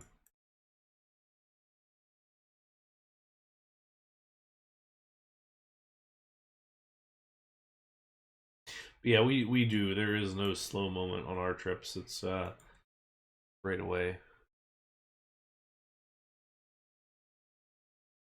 But I think I've largely been able to plan around the train strike so far.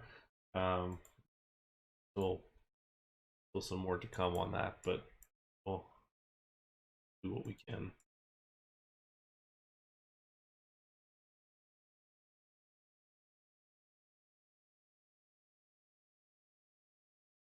here and then.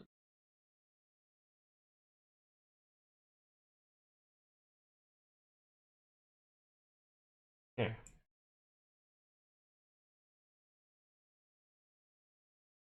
that's pretty good so far. Adds a nice little subtlety to it. I mean, you can't really tell, except where it crosses some of the darker stuff, but that's good.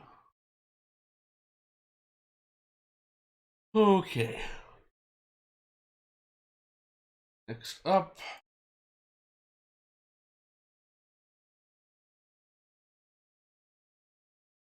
Does it go to have a sign on top, perhaps?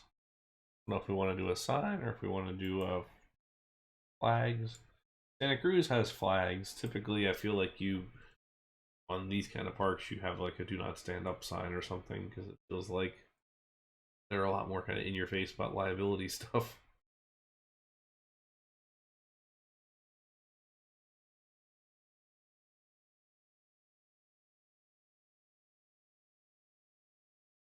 Or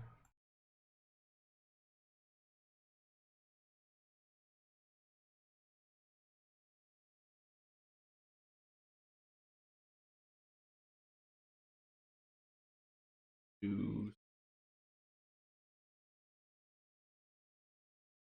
flag is a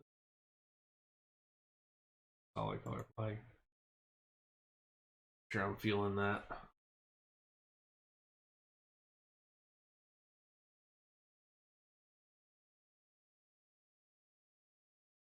Not what we're looking for, but nice.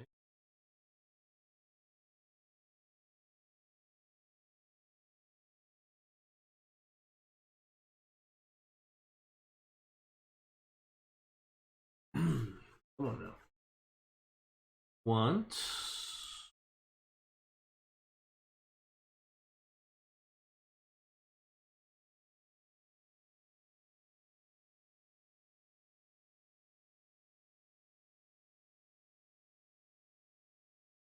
That one feels a little, not like, I guess what's on it really doesn't matter a whole heck of a lot, but not like bottles.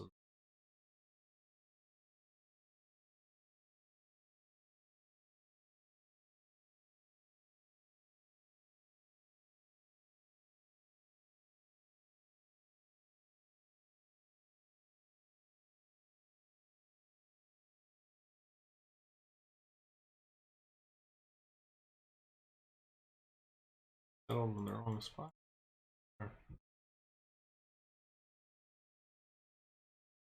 Increasing just these couple.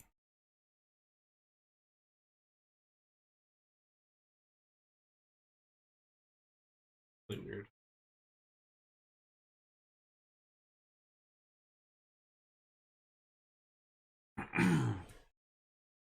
um.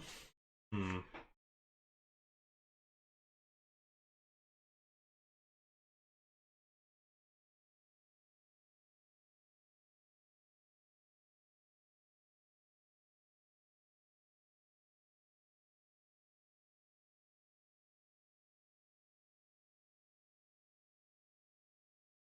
Any better signs to you?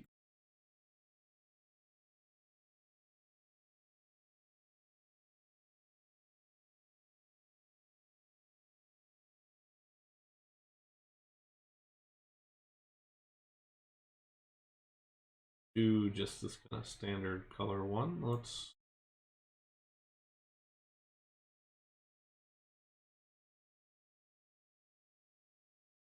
You can kind of imply text on this. We'll just do it that way.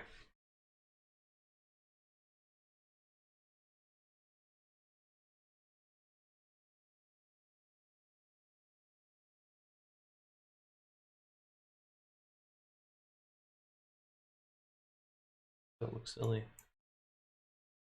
Kinda does. Hey, Extreme, how are you?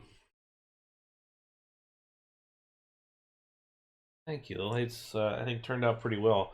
For whatever reason, I don't have the 30-degree slope upward lights left.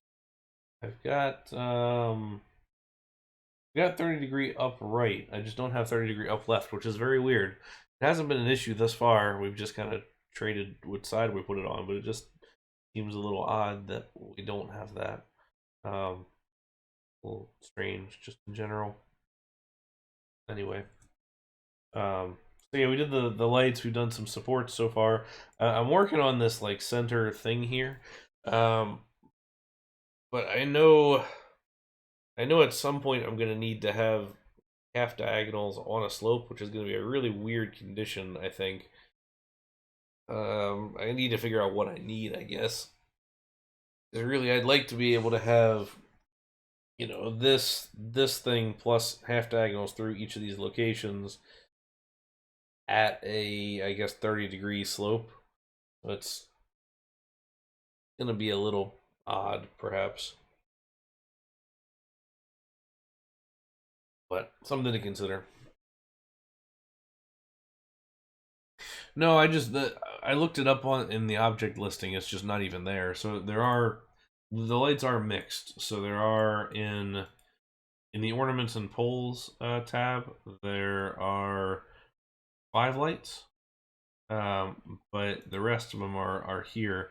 It's just I don't even have them when you search here and you go in the same naming convention, 30-degree up. There's a 30-degree up left, but it's a static one.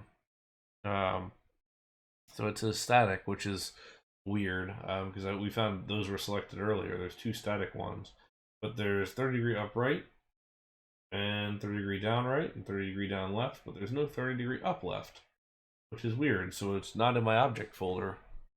I would have to imagine that it was made because that would be a really weird oversight, but just kind of strange as far as that whole thing goes. So I don't know about that object either. Interesting. So maybe it wasn't released. That's really strange if it was, because that package is so comprehensive that you would think that it would be, but I don't know. I will ask him though. Probably worth doing.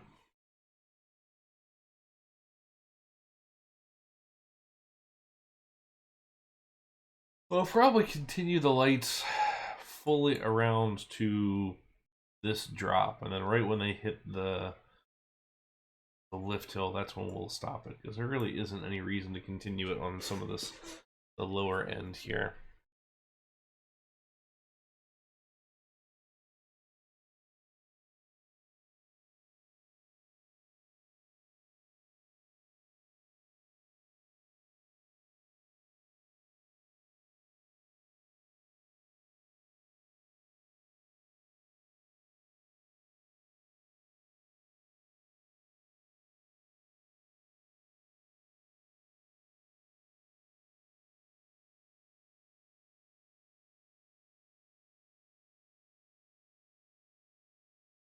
Up. That will be one that I don't have that I'll have to ask about is diagonal upwards, because I'm pretty sure those.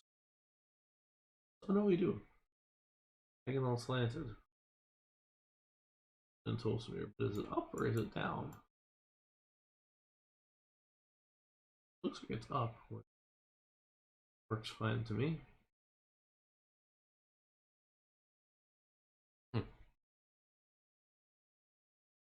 I've always wondered what these corner ones are used for, because if you, I would think they would want to sit on a block or something, but if you put it, well, it's okay. No, except when you stack it. You can organize it, but I don't know. For whatever reason, those always seem like they would be blocked.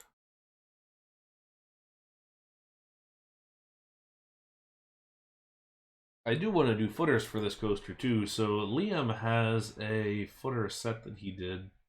It's this guy, and it's got interior ones, and it's got corner ones, and then it's got like individual two-off ones that have this nice little chamfered edge. My problem is that these footers are all like comically large. So I can do this, but they just look gigantic. So I want to see potentially, is it possible to do one that's like half that size? Not necessarily height, but I mean thickness. The footers all look gigantic, like clown shoes.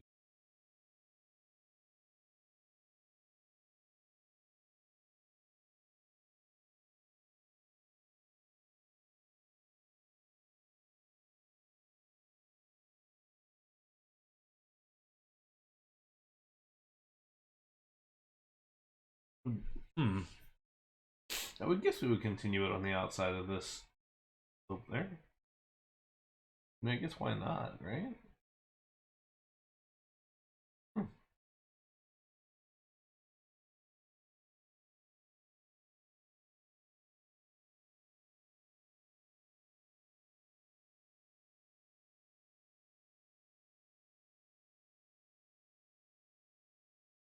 Yeah, it's so really the way that Liam's got his done here is properly. It's the wooden set.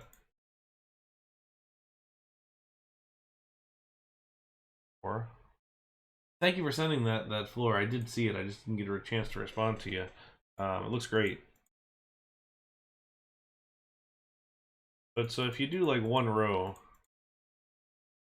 it looks fine. They just look really big. Like if I could have that circle worth of footer be a couple of pixels inwards, so it's just slightly narrower, I feel like it would look much better.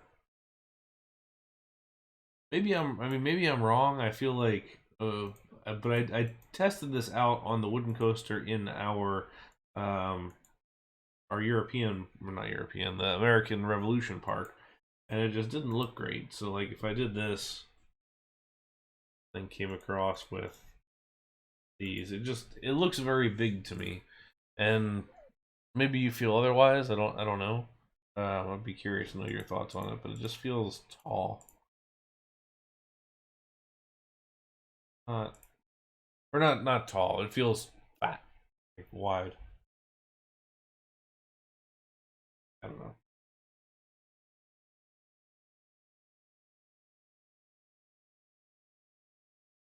Okay, let's turn off the object clearances. One, two, three, four. Four.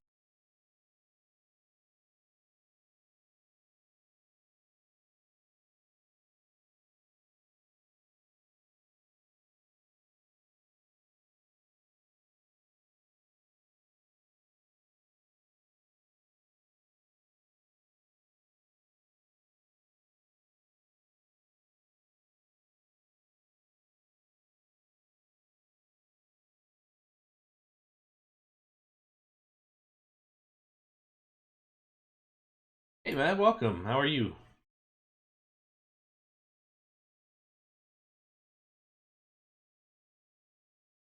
Oh, nice. How was that? Just saw Austin last week.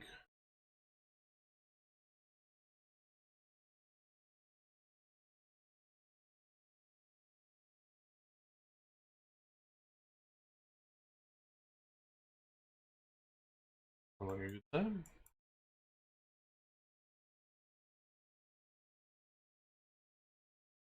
Oh, that's nice.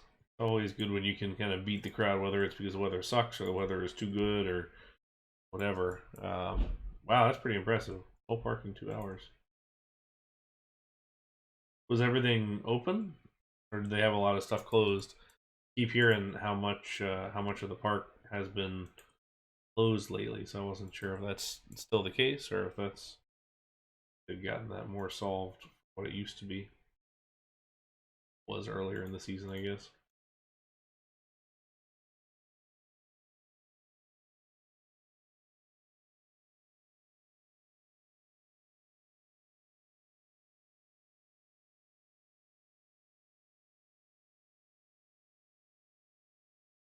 That's great. Hopefully, they're finally getting a handle on it and actually opening things they need to open. Nope,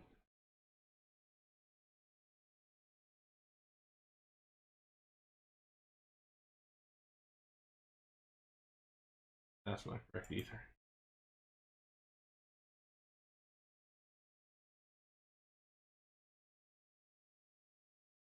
Oh, that's not really not correct. Makes so much trouble with it. What's in one?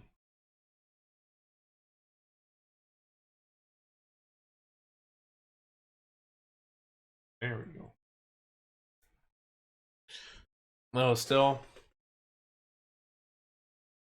that's a shame because Titan may be my favorite thing there.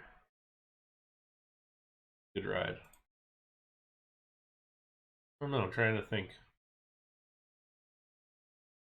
Like New Texas Giant is fun, but Titan might be better.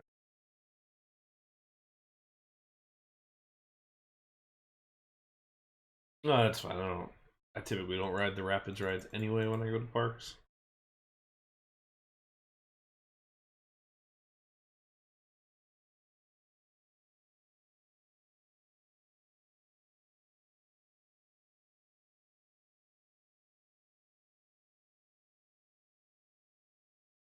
Yeah, I imagine it was running pretty well. The biggest thing that one has going for it is length, because a lot of the other RMCs didn't. I mean that's the biggest detractor that I have for um, Iron Rattler at Over Texas is that the track length is just so short that it just really is kind of a poor ride because of it. Because it like just gets going and then it goes into the brakes.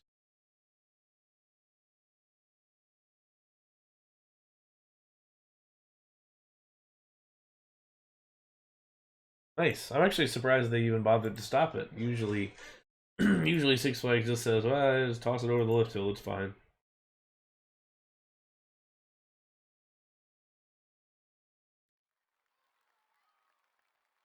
Hey, Marcel. How's it going? How are you guys doing? Welcome, welcome. What were you streaming today? What was today's task? Hey, everybody. Welcome in from Marcel's stream. Hope you guys had a nice time over there, and welcome to here. My name is Brian Andrelzik. I'm a real life theme park designer who likes to build RCT and teach how to build realism in the game and kind of the finer points of how we would do it in real life. So we are working on a beach park right now. We've been working on it for a couple of streams, so that's what we're continuing with right now. Park with viewer suggestions. That sounds like it would be cursed. Go karts into space. That sounds entertaining though. Exact opposite of realism's alright sometimes. That's fun though. Oh, cool. Well, it sounds like a good time, and I'll have to take out the VOD for that one at some point and see.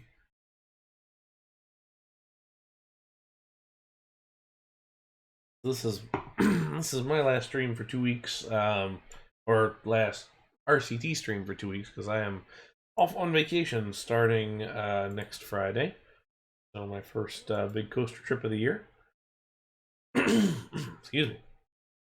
That's always fun, but we're trying to get the most out of this last one here before we go. I don't really have a specific topic for things that I'm working on specifically, but I'm kind of jumping around to a few different spots.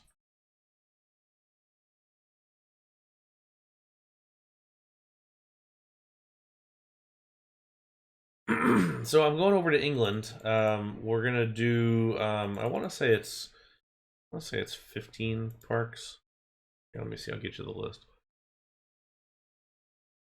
Uh, we are going to Adventure Island, Chessington, Thorpe, Legoland, Brighton, Paultons, Breen Leisure, Oakwood, Drayton Manor, Alton Towers, Blackpool Pleasure Beach, Blackpool South Pier, Flamingo Land, Fantasy Island, and Botton's Pleasure Beach.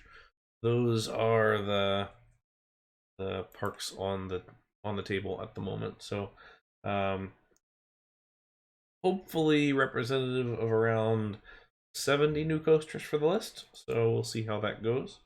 But yeah, I'm pretty excited. Um, we had initially tried to do England in 2020, had tickets booked and everything. Of course, things went south from there in a bad way.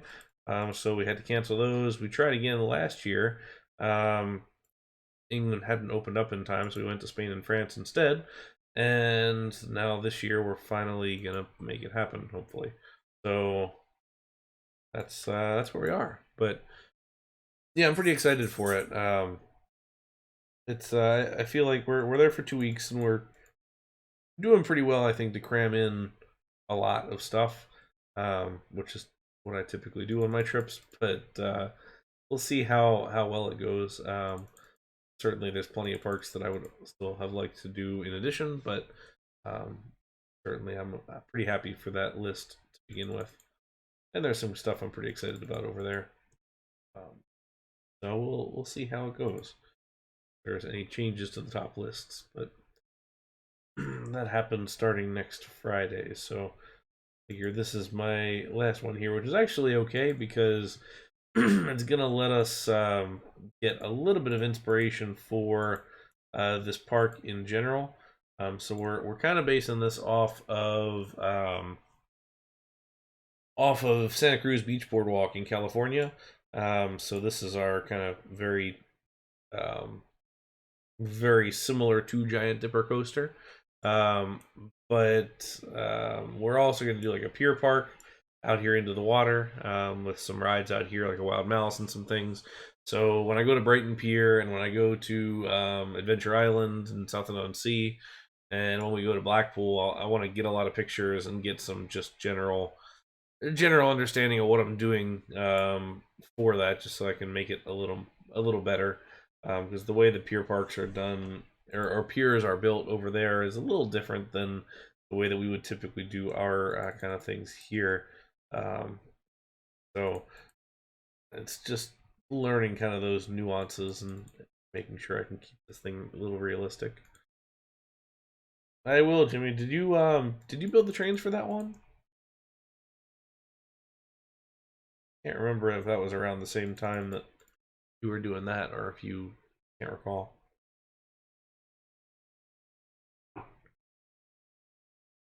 So right now we are doing some detailing on the wooden coaster here.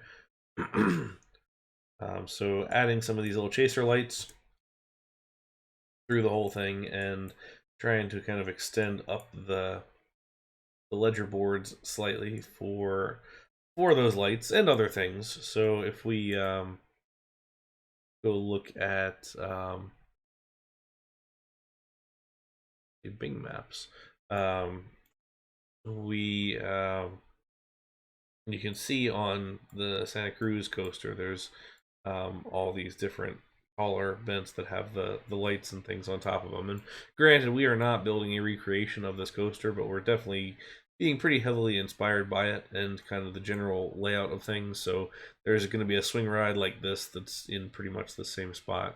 There is a kind of coaster here set up like this, and then we're gonna drop some other rides kind of in this whole area, and then we'll have a larger section on this side with probably a couple of larger well, I shouldn't say larger coasters as in not more expansive than that wooden coaster, but we will have some other bigger things perhaps. And I want to do one of these log flumes where it's all up above the path, so up above all the rides and stuff. I think that's kind of a neat design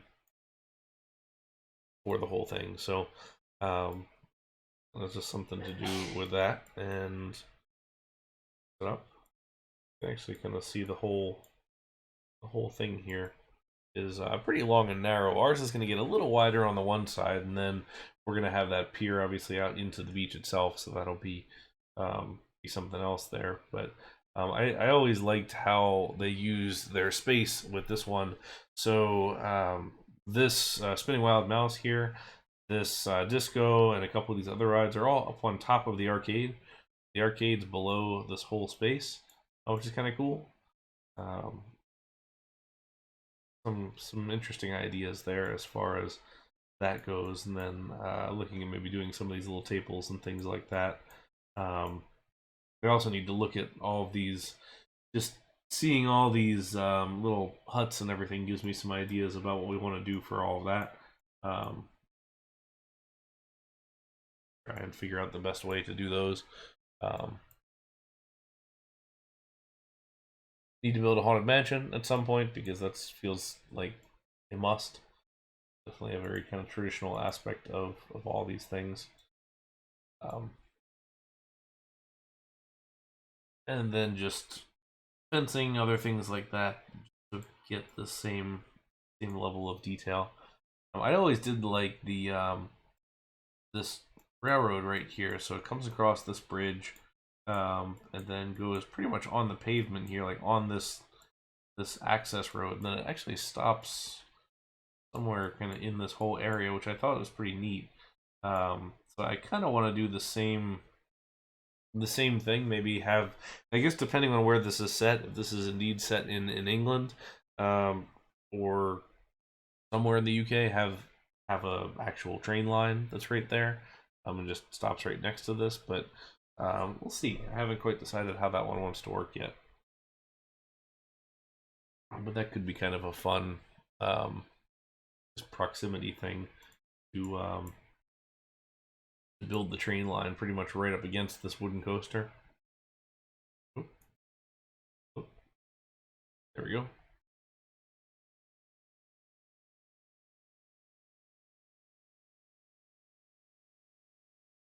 This is some remnants of our testing today. I was looking at the one of the flat rides at this park, and one of those has I think it's from Zamperla, maybe, who makes it, but you lay down and it kind of looks like a hang glider car, and it goes around a little circular undulating, or well, angled thing, so it spins around as it tilts upwards, and then you have this sort of like swoopy motion as you're laying down on it. And I thought it could be pretty interesting to do with the flying coaster train.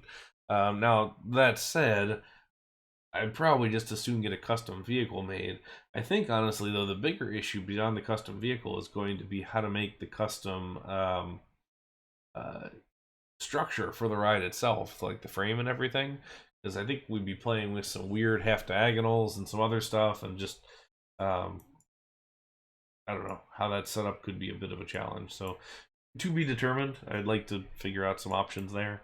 Um, I also want to start thinking about what we want to do for the coaster up here. So the way that I'm seeing this is, we've got our sand beach here. We've got the pier where the yellow grid is marked, and then this this red rock goes out for like a jetty out there just to help protect this beach, and just give it a little bit of wave protection. And this is going to be more rocky coastline on the side with a bit of raised up park. So the park itself would be up a little bit. This is a little more kind of cliff-like, I guess, on this side. But I kind of want to put a coaster on top of a building up here. So the coaster itself would sit like at this height.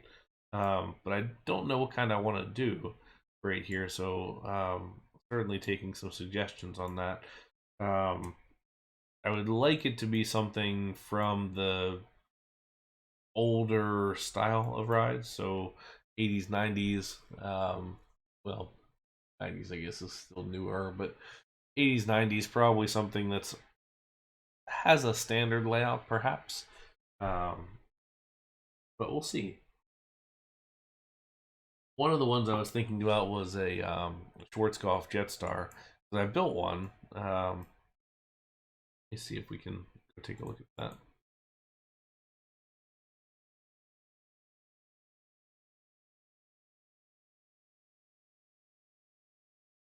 So I built this Jetstar that I've already supported and everything, and I kind of wouldn't mind to just move across and build it here. So that could be an option, depending. Now, I did give this to Andrew for his park that he was working on, his Belle Isle Park. So I would have to. I mean, the fact of the matter is, there's no way that this park is going to be released before his.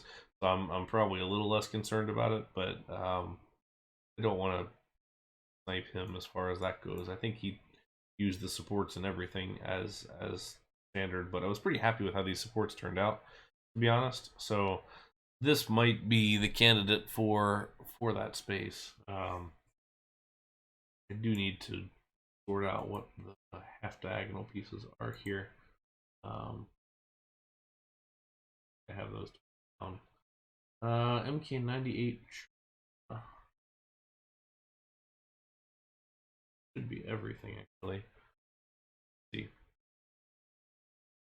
Thank you. Yeah, I'm pretty happy with how this one worked out.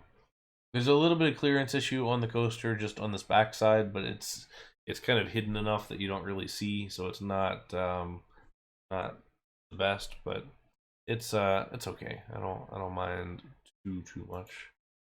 First time chatter. How do I get rid of you?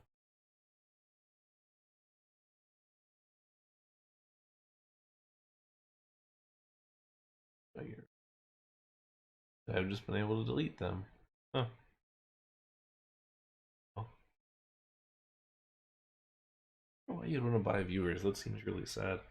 Anyway, let's go back to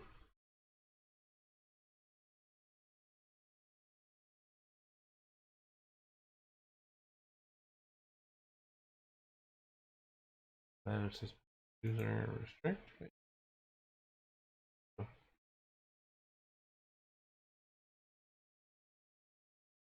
Yeah, I'm sure there must be some. I mean, I'm sure somebody out there goes, "Oh, I'd love to be monetized. Let's let's buy these viewers or whatever," and then it looks like I have more people than I do, and more people will join because it looks like it's something interesting to see. I don't know. Maybe that's the answer. I don't know. Seems like a lot of effort to me, like more effort than I would want to put into that. But it must be.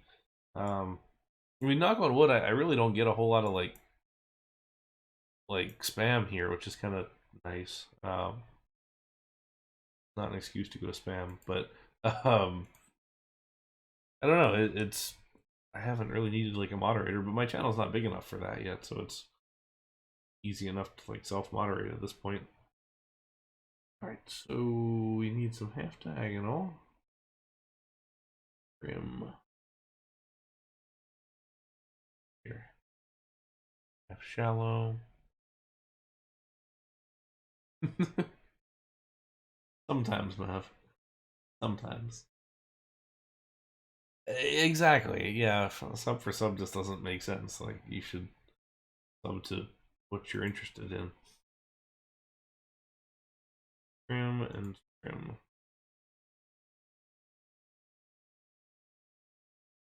Awnings might be useful for something. Planted grass trim, road signs. Those road signs will be useful at some point. Take it all while we're here. I do like that picnic table. That's actually pretty nice. Okay. See if. Oh, I didn't realize if we click the center mouse button, that brings up Tile Inspector. So many shortcuts that I should be aware of, but I'm not. All right. Let's see. Did it come with the supports? Not.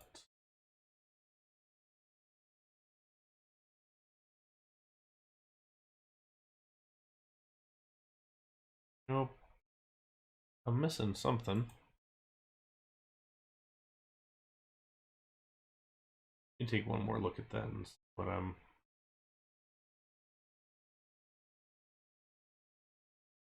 Not that I necessarily intend to fully put it. Well, maybe we should just put it down. Let's see. My parks, unfinished park. Tibidabo 21. Okay. What else am I missing here? We could be clearances, but it wasn't showing any of the supports at all, right? The 1K half plank, 1K catwalk railing. I'm pretty sure I got all those. I will try that though. That you might be right. I'm trying to see if I used any of the beam objects or anything. I gotta put back all the fan trim, which is all pretty standard stuff.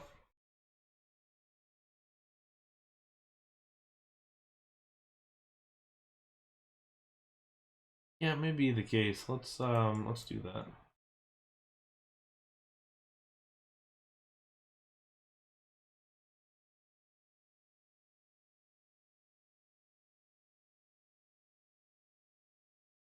Give the large and small scenery.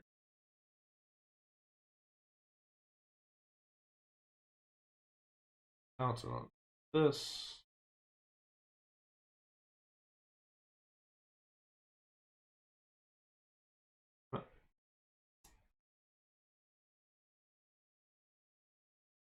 Need an undo button. Let's go. There we go.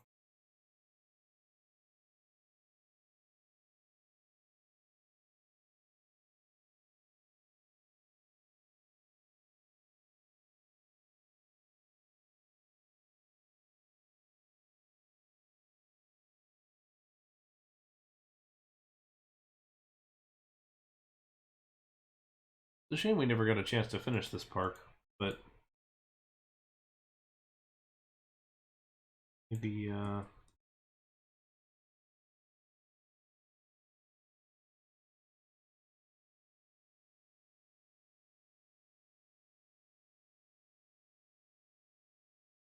right, scenery manager.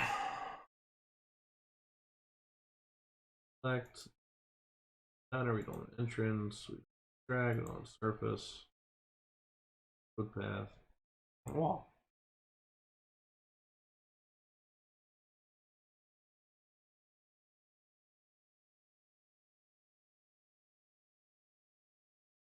Everybody. That's everything.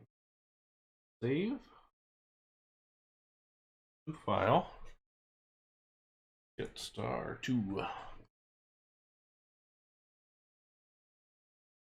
Yeah, I think I definitely, if we redid this, I would like to revisit it slightly adjusted, maybe. Or at least, well, I mean, maybe not. I mean, it's definitely the tie-in of the landscape was a little suspect at best. And part of that was sizing it down to the head-to-head sized map to fit it in here. I mean, it was enough trouble. Oh, there we go.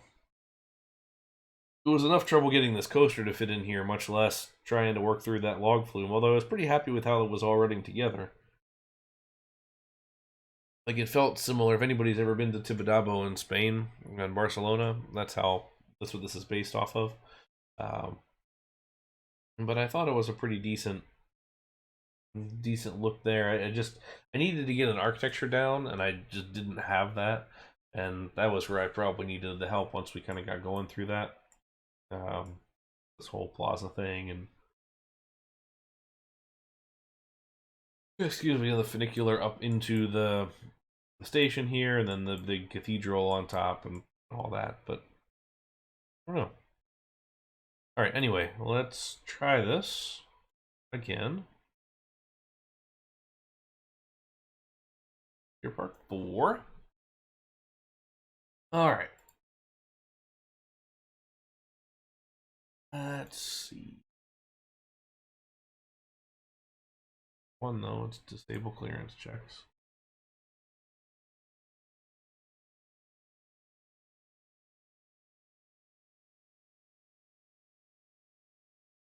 Oh, that's interesting. I must not have saved with the scenery.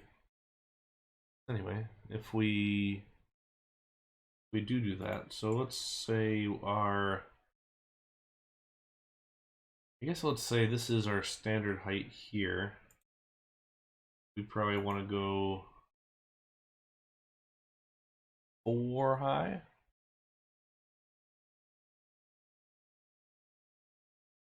Don't know the response to Donut Steel. But sure. Alright.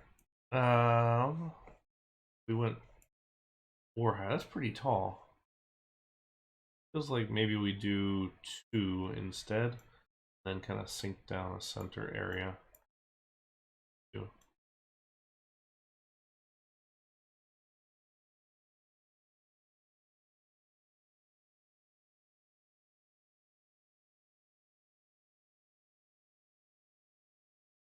Hmm.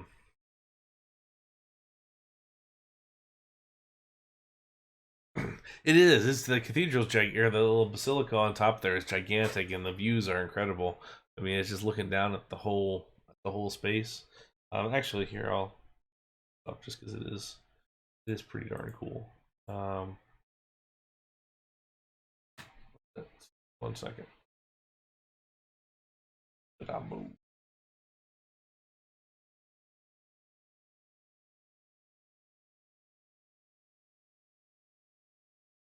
You get a whole bunch of like homemade rides as well, which is always fun.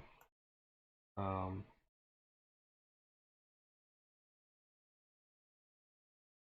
wait time. Great view over Barcelona though.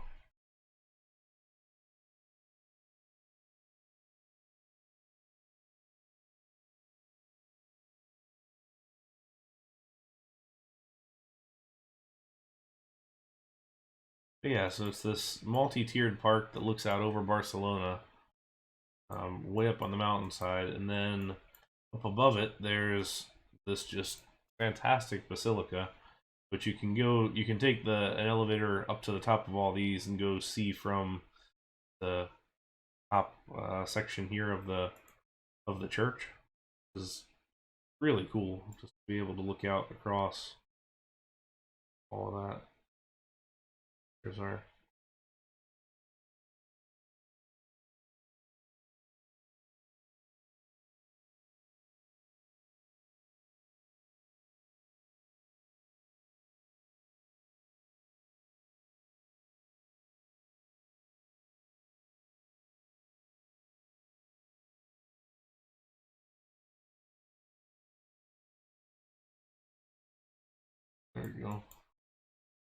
on the top of one of those towers, just looking out across everything. It's a beautiful sight. I mean, the just the space in general was very cool. Um, and this Vekoma coaster is a lot of fun. That was what that coaster in that map was based off of. Is this one, which is sort of like Vekoma's first modern, I don't know, more modern layout, I guess. I'm looking for one of the shots on top of the whole high ride thing. Yeah, here we go. So they have this like bucket thing, sort of Ferris wheel. It's almost like a booster, just slow moving that goes around. I didn't do it. It mostly because we didn't have time, sort of, because it was a little terrifying. It kind of swings back and forth a little bit. You just kind of stand in this bucket. Um, but it's just, I don't know. It's pretty impressive overall. Hey, Mark, welcome back. We're looking at Tibidabo in Barcelona, just as a quick aside. But a beautiful place. Highly recommend for an hour or two of your time. That was pretty much last year when we were in Spain. We pretty much got off the plane and went straight there. It was a very quick one.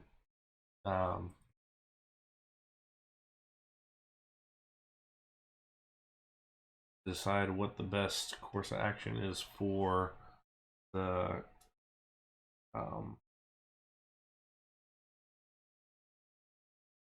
for this whole thing.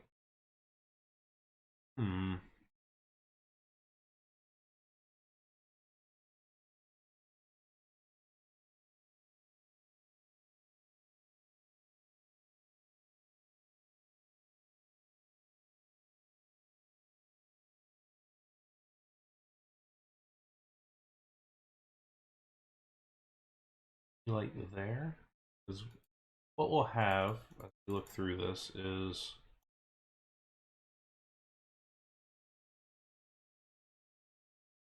over here.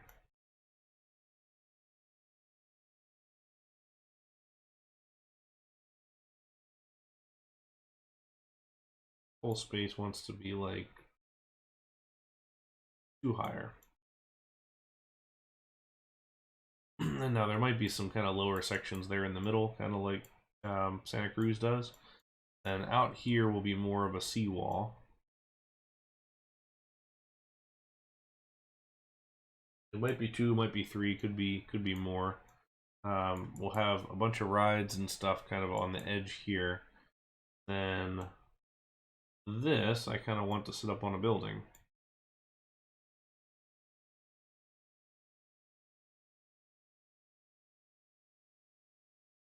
And building probably ought to be 4 tall. I was thinking initially this seemed really tall for it, but probably does make sense that it would be of this.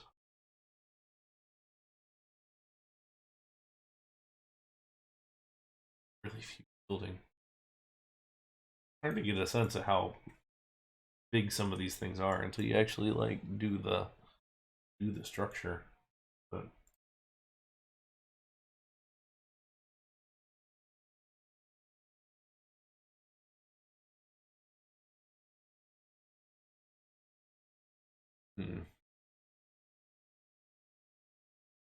it doesn't look so bad when you set it right here and you look at the clearances. Like it's not exceedingly obvious that this train is really just plowing through that other piece of track right there. All right, scenery manager.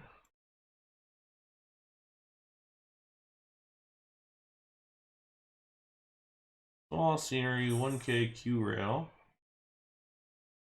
I love that this is a thing now. That's so nice. Except it doesn't stay up when you pull that up. That's just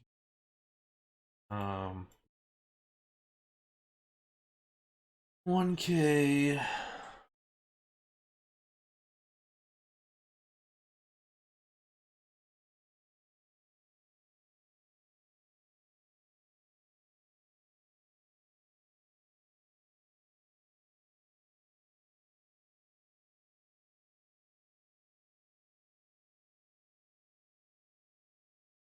So it's one of those.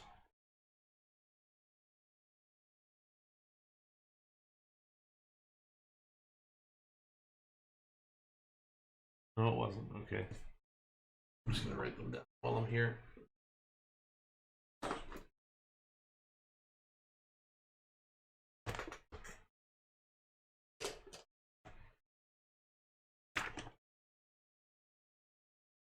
Any water slide manufacturer notebook.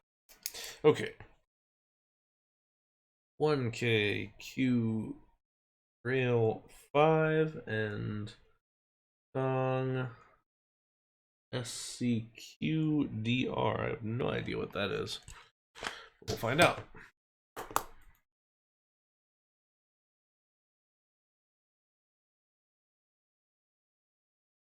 All right, 1K Q rail 5.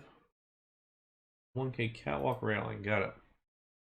And then we had ANG SCQ slanted diagonal rail.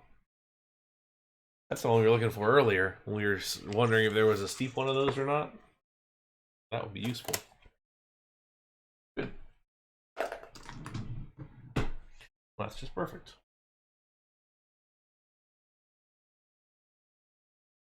Okay.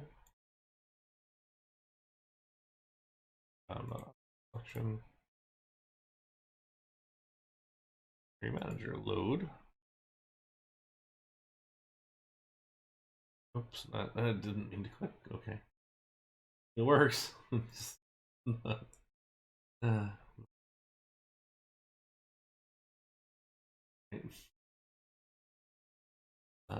this again. All right, load. Single click. Single click. All right.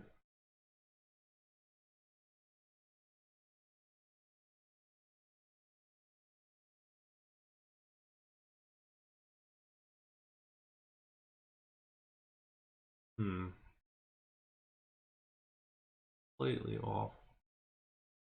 Where it needs to be. 8 offset, -2.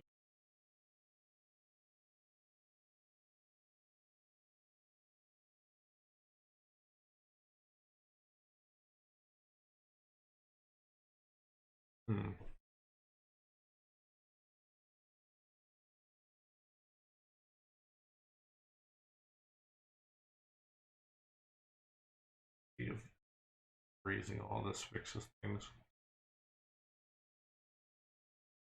Change placement thing. Oh, I see. Surface. As you can see, I don't really use this feature very much, like, at all.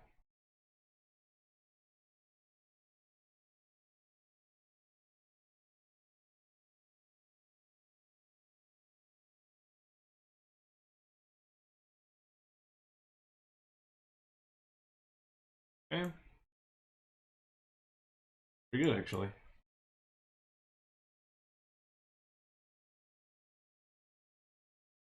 That's pretty good. Nice.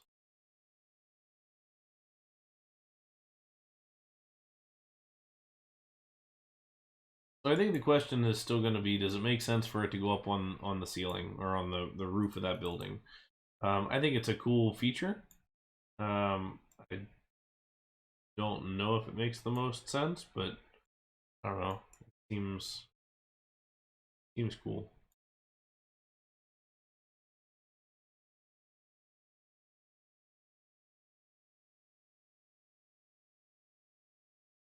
We can set it up here tentatively, and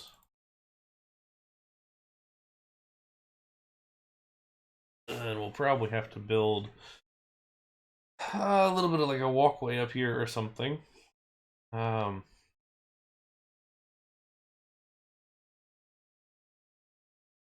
I kind of wonder if it's worth building out like another strip of this. Let me think aloud here, but I welcome chat feedback if there's any thoughts about this, because that's a pretty big building to begin with. So that's a 10 by 10 by 16 sized building.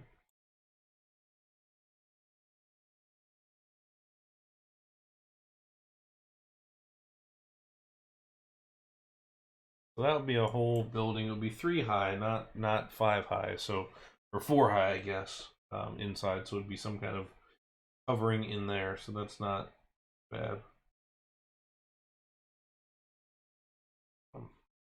But you kind of need a landing spot for guests coming up here. So what we might consider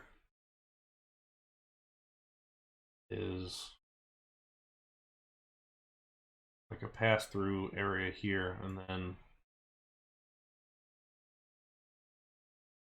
just another section here where it's got, it might be seating, it might be one of those disco rides or something, and then we have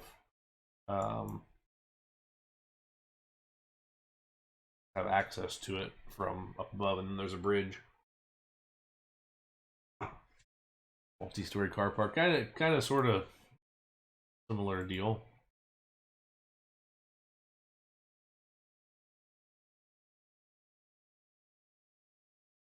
So probably something like that. Maybe it's only 2. Probably it's only 2. And then the whole thing sits there, and then what we might do just to try and tie this all together is perhaps then this drops down, and this is sort of the lower area down here, and then this is where we have like the little dark ride that goes underneath the pier or whatever.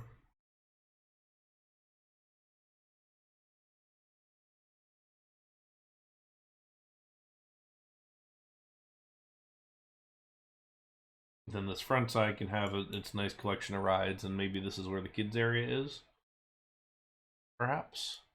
Because I figure inside here is going to be, we got to figure out what all goes in this space.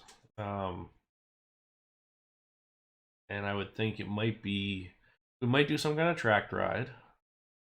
It might be bumper cars. That would be a good, at least on the front here, you could do like 2 sets of bumper cars and have this kind of nice front facade of that with the, you figure it'd be kind of a cool experience coming by there with the heavy bass and the beat and everything. And then you could have a little parapet wall with the queue for this coaster. Exit. You could do like a little indoor go-karts, like one of those electric carts kind of things. Trying to make this feel like it's not a building that's sized because of the coaster that sits on top of it. It's kind of where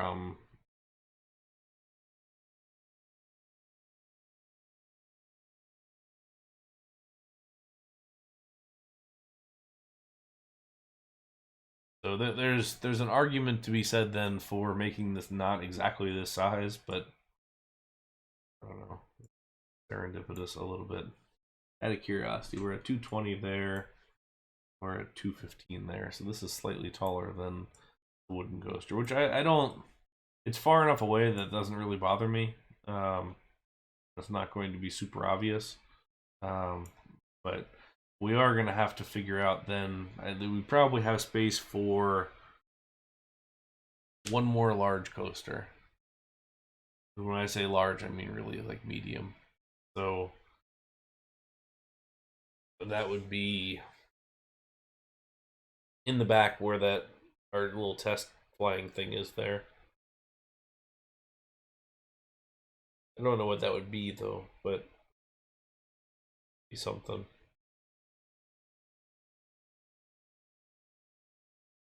Yay or nay on this ride sitting up here, or the coaster sitting on top of the roof? Does everybody like that idea? Does it make sense even? Because if it doesn't make sense, we can something else. But I don't know if it's too tall is the thing. Like I don't know if it's just the fact that it's just too large overall. I can always put a wacky worm on top of it.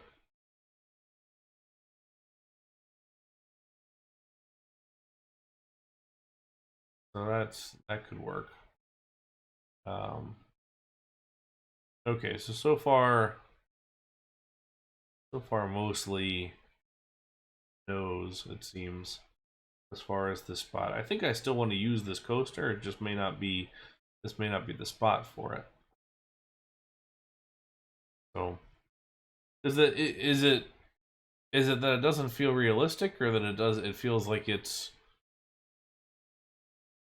too much? Because really what we're, if we go back to, I mean, what we're basing it off of is this, which is entirely on the roof of this building. So you can kind of, so this is kind of what it would end up looking like, is, you know, this sitting here with the arcade type building down below it.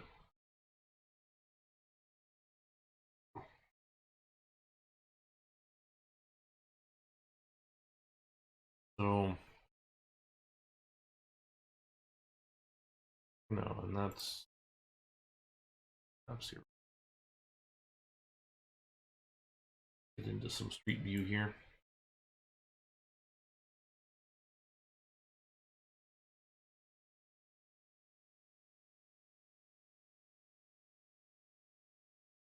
Back up actually.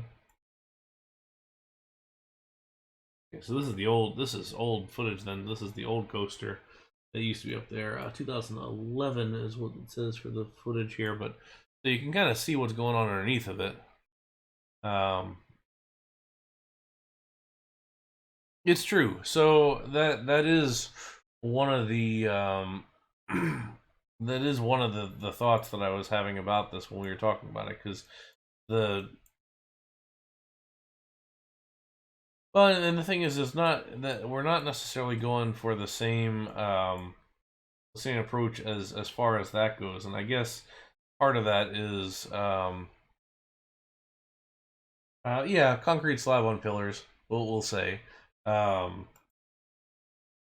is one of the things. If let's jump back temporarily, and then we'll jump back. This whole section of the park is going to be raised up, so it raised up as far as there's a little bit more of a drop off seawall kind of thing. So we're talking like, let's call this a concrete seawall here, kind of deal down to our, it'll probably be 3. So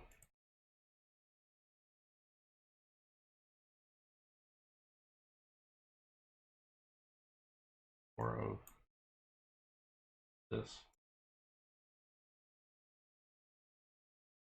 No, you're fine. It's you're, I mean, you're pretty much accurate to it.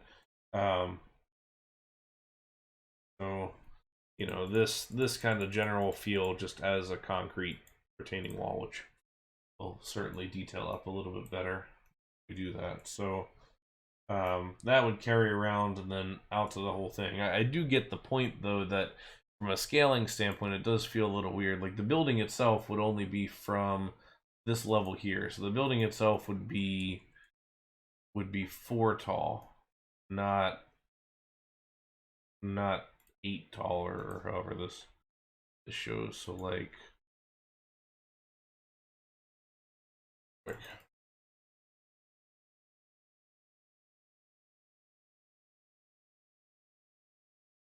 so let's call the building, you know, here on up, and then this, you know, coming out here is going to be like this. Need to land a little bit here. It'll be this little like kind of rock jetty that goes out here into the water and sticks out, and then your beach, which was doing this. Beach fills in here.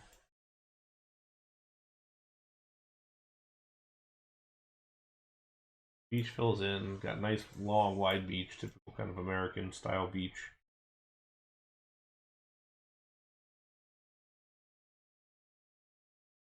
This goes sort of right up to the edge. And then this becomes slightly rockier over this way. We don't really have beach as far as this goes. We might have like a little kind of secluded thing going on here where there's like a little bits of sand every now and then, but not anything major. And then so then this whole thing ends up sitting up on this like pier kind of retaining wall, and we would probably have a bit of the pathway out in front of this. I think so. Maybe that helps to clarify it. I don't know if that changes anybody's opinion of it, or if it still seems like it's in the wrong spot. Like I could totally get that maybe it needs to sit away from the space. I do want a coaster on this corner. Whether that coaster actually sits up on the building or not is kind of to be determined. If we go back to the database, let's look at a couple examples just so that we have them. So we're going to go over to the UK. So our kind of first example would be here at Botton's.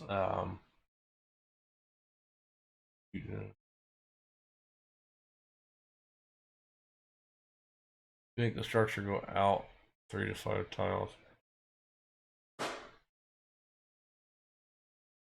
Yeah, I think we could do something, similar to, but I figure, you look at the coasters here at Botton's, and these are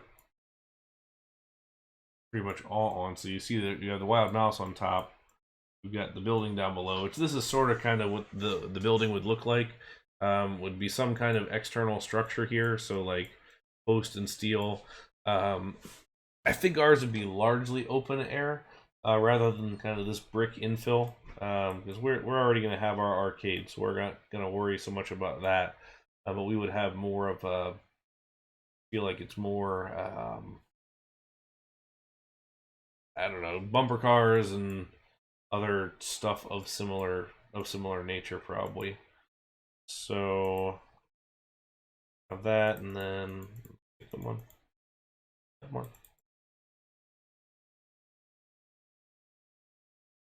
Still moving.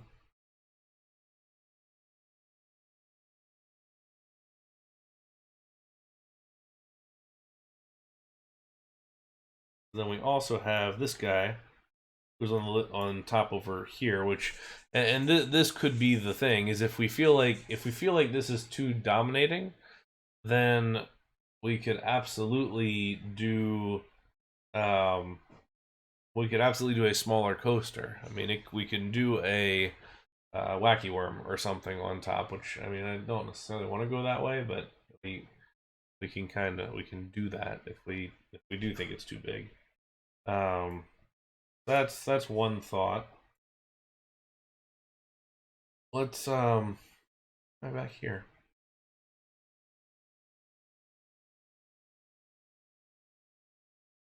Back across the pond again. South end.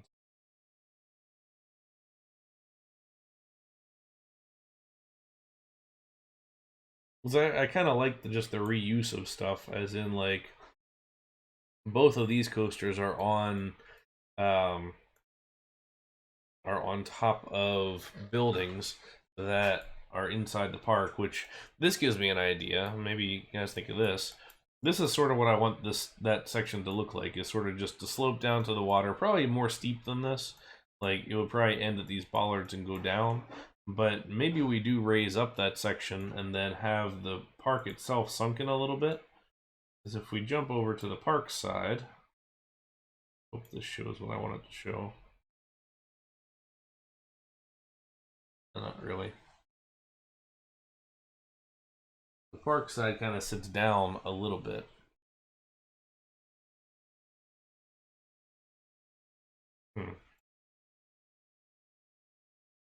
Oh, anyway.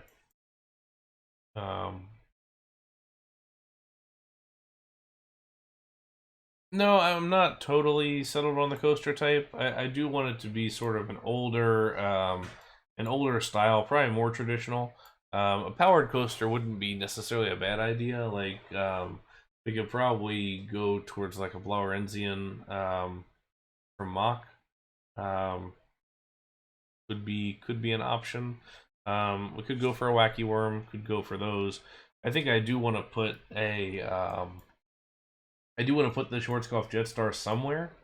Um, Not necessarily married to this specific location. I think it doesn't have to go here, but it would be all right if it did. Yeah, and it doesn't need to be exactly the same. And it can be one of the other similar wacky worms. The only challenge with it is that at minimum the coaster is going to be 6 across, and if you would have your wacky worms would probably be about that size. Which let's save this real quick. We can go on to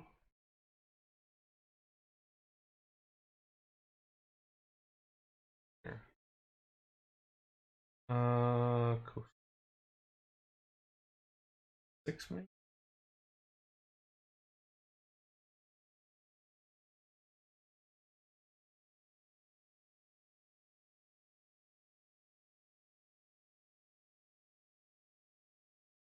I don't know which one I'm looking at. Label my maps better. Let's try.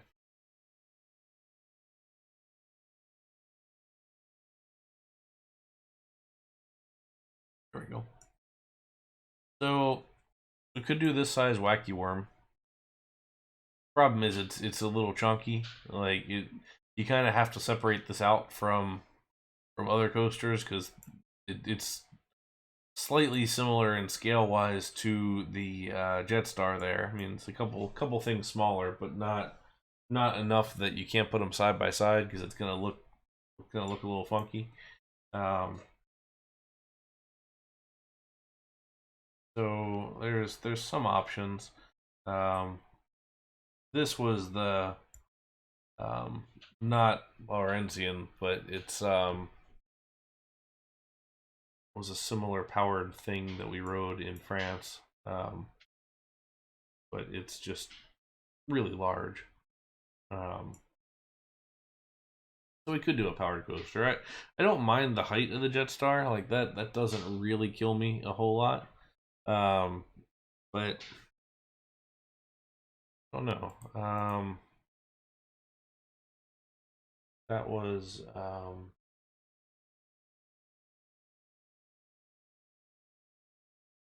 let's see. Yeah, that was the version 1 powered coaster, the figure 8. It was based off of Tokaido Express at Luna Park Freju, which is oh, looking at the wrong one. Hang on.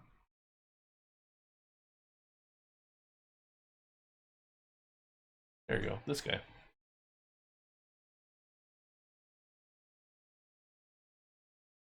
Which he's decently sized too, as far as overall size goes. But yeah, it's my pictures. Nice. Um,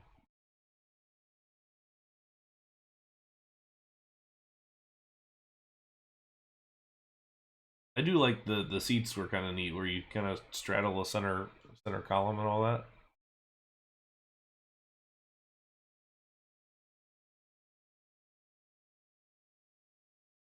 That's a good thought. If you push the section back a little bit, um, I do want it raised, but not too high. Is one of the things that we're kind of trying to do here. Is I'm trying to give us a yeah, you could do a single. That's the thought. Could do just one of the single helix ones or something simple. I want to give it a little bit of presence. Maybe maybe it's not the same size um, as the whole coaster there, like the Jetstar. But what I like about this layout at Santa Cruz is this this thing here. I love this this whole sunken like centerpiece, which isn't really sunken. It's on the beach level. Everything else is raised up, but then you fit all the stuff underneath of it, like all the so you kind of sit here in the middle, and the rest of the rides are on top, and underneath you have like all these little dark rides that sit slightly below. Now, granted, it's not a 4 height probably. I would translate that to a 3 height in RCT maybe, but from a scale perspective, I always build taller in the game, so I would probably go 4. But that's kind of what I'm trying to do in. Oh shoot, we're not on the right map. Pier Park. Kind of what I'm trying to do here is that you would essentially sort of work your way up a little bit to this sort of top area, and then lower down into this pit, for lack of a better term, which has some things underneath, and then we'll come back up kind of around the rest of it. But maybe it doesn't have all this. But to your point, Extreme, we could do the suspended one. I mean, really, it's just the wacky worm just on top, right? I mean, it doesn't have. Is it a separate, or is it a different layout?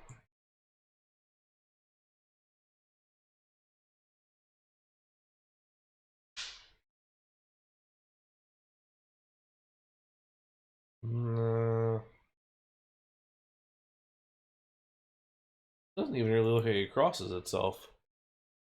Kind of just looks like a.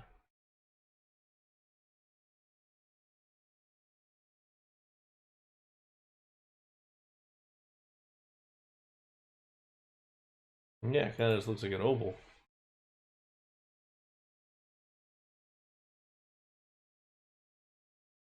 Makes it even easier, I guess, when it comes down to that.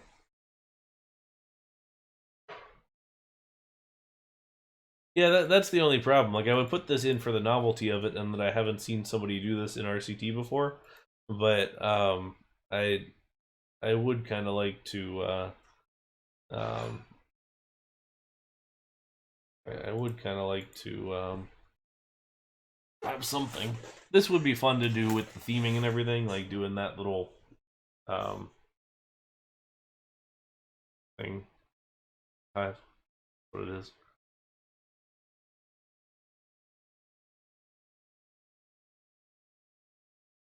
I'm weirdly excited to ride this, by the way.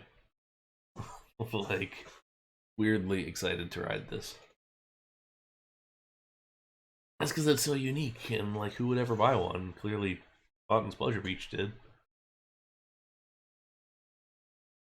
Where's my POV? There really is just a bunch of right-hand turns. It's just one long descending helix.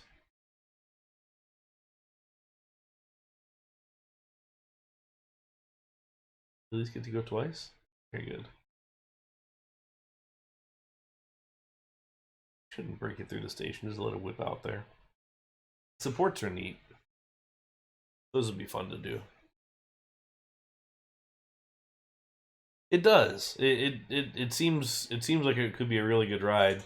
My only concern is that it's boring. Well, maybe not. And maybe I feel like that can be the beauty of RCT sometimes, is a making a ride that is stupid and boring into something that's interesting, with the trying to do really well with these supports and do that beehive and everything else.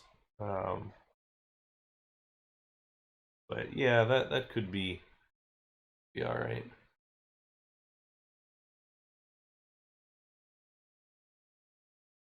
Just because I'm excited to ride it does not have a correlation to being boring or not.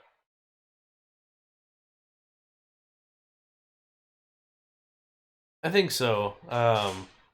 I would put the Jetstar elsewhere.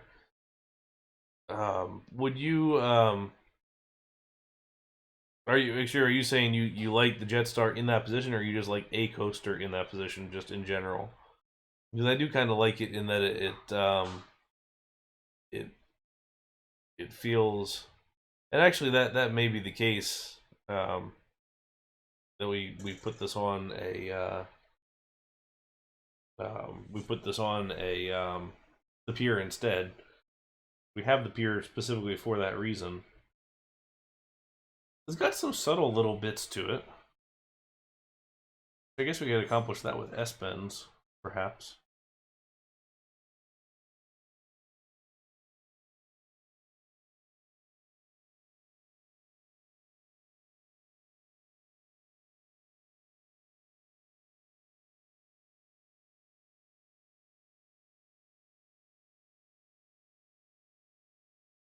Hmm.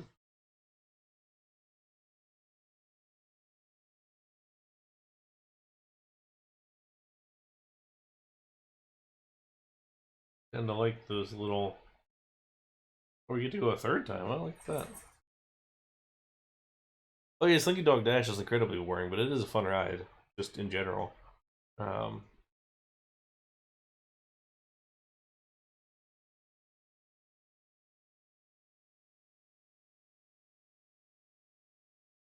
okay. So slightly banked. We kind of do slight inwards, then back outwards. Then we go around slightly banked. Then we go inwards, outwards. We finish kind of slightly banked. Okay.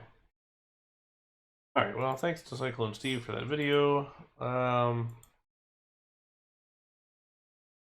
and the question is, would we even do S-bends as far as that goes? Or would we stick more to,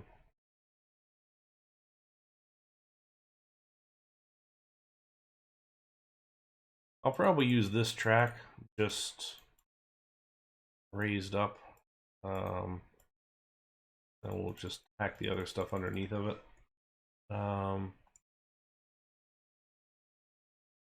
Yeah, that's kind of my thought, is that's sort of why I'm going in this route. What is it, 165?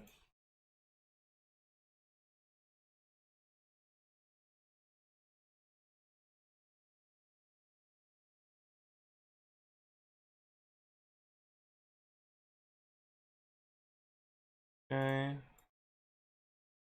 Left. Like,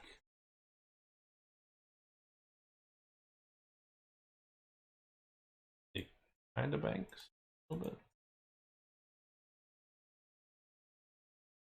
Of course, then I was trying to get underneath the thing. Hmm.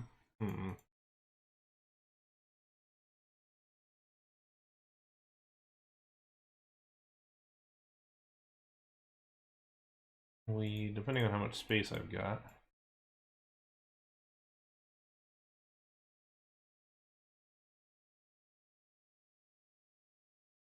Watch. Hmm. These are always tough in the game, trying to get that nuance of how do you actually like shape the thing. Um, this is when I wish we had more subtlety in banking. If we did, it would be a lot easier to do, because I really don't want to bank this top bit. Makes sense too.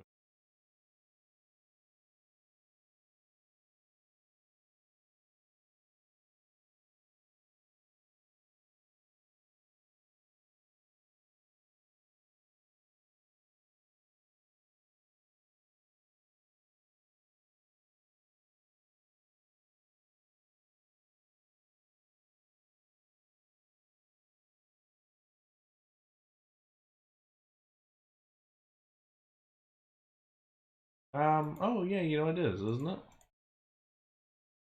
course, the coaster wouldn't necessarily follow that, would it? But what does he call that? Mountain coaster? Alpine coaster.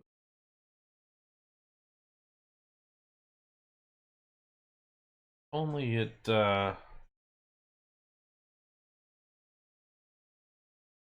only the coaster track was a slightly larger round, I'd be all about this.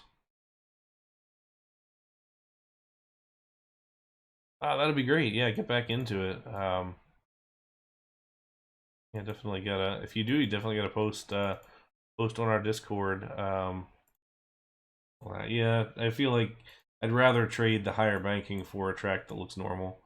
So I think we'll go back to this.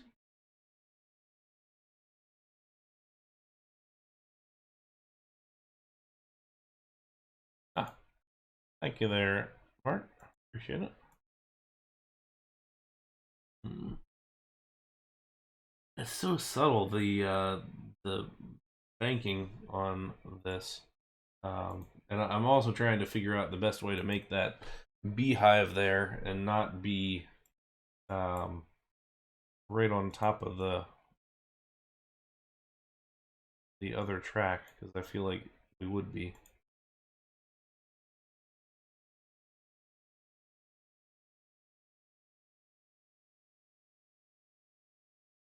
Oh, it's amazing. It's so simple.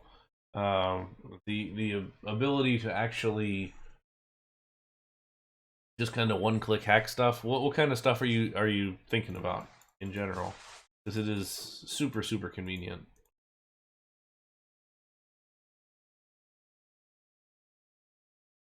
What we probably should do is do this. Then it's basically one tall. Yeah, and that's the question: is do we use the suspended train or do we use what do we go with?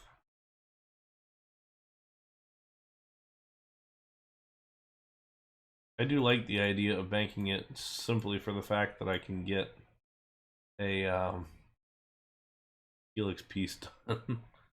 I do kind of want to have that. That didn't. There you get that to work better.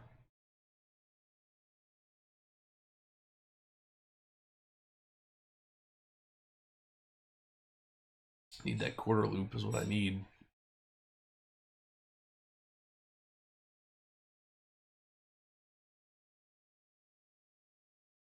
Oh yeah, so we'll appreciate this. All right, so example one, station platform, ride building. One click, hut's gone, entrance is gone. So you wanted to get rid of the station here. Track, track, track. Go back and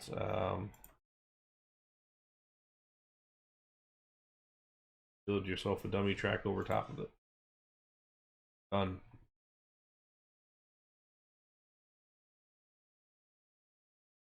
So amazing how fast it works. Or things like station entry huts, rotate them all day long. Very convenient as far as all that goes. Um, the dual stations versus so with Livis it was a you would build one side and you station platform back. You build one side like this.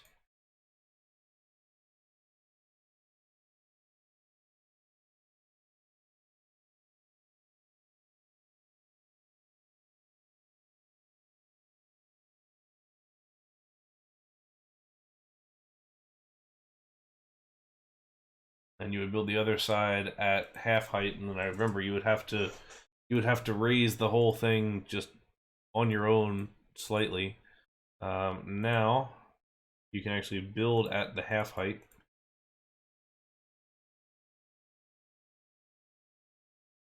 And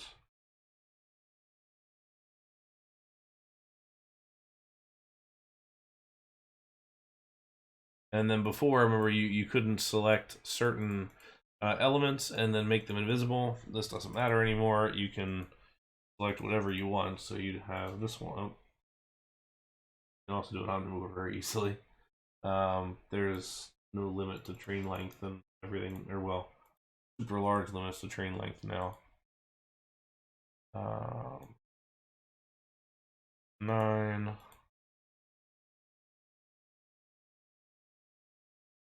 Like the right one that's going to drop it enough.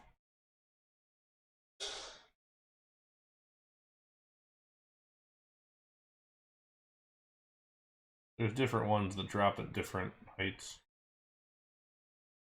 depending on what you want to turn it into.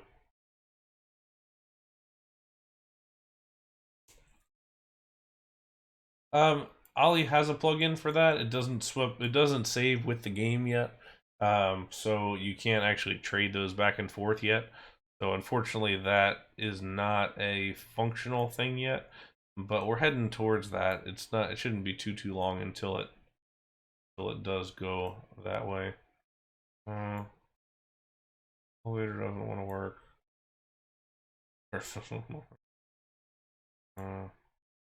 Used to be Crooked House. Circus. Stop. Stop. That's it. I think. It's still up a little bit, but not too awful. If I remember right, the other ones were always off by a little bit. But anyway, that's your same thing for how you would do those.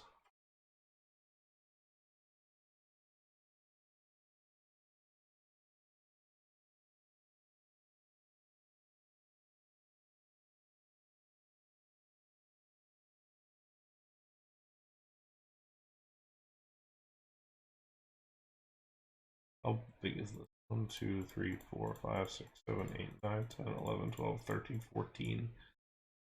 See, this is the thing that I was afraid of when we get into this, is it becomes pretty much just as large as the Jetstar, and I don't think it's going to work if we're as large as the Jetstar is.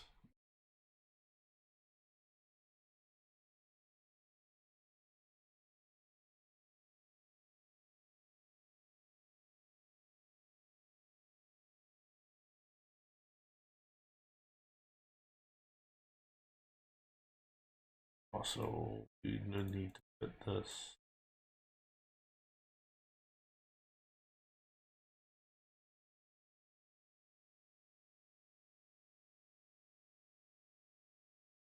Yeah, we would need to figure out how to make this more compact. And if we can't get this more compact, then I don't think it's going to do anything for us. You know, the base setup here is got to be our wacky worm, which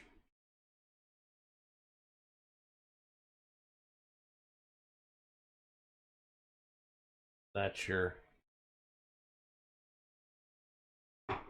standard. So that's 6 by 1, 3, 5, 11. Oh, that's 14 as well, as it turns out.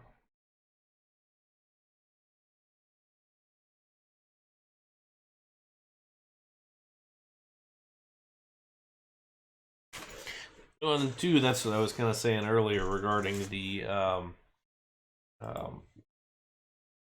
Jetstar, is that you end up with excuse me, you end up with this ride that is compact and feels appropriately compact compared to this wooden coaster, for example. But then you try and build a smaller version kids coaster, and then you just end up with the monster. So you have to space it appropriately far away from everything else, that it doesn't look wrong.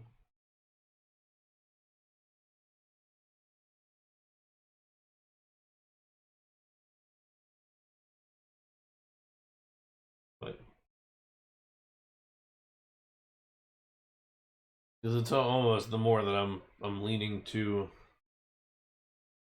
the more that I'm still kind of leaning towards this, because I like the idea of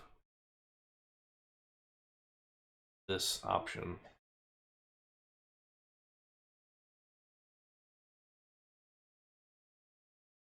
I'm not sure. Hmm.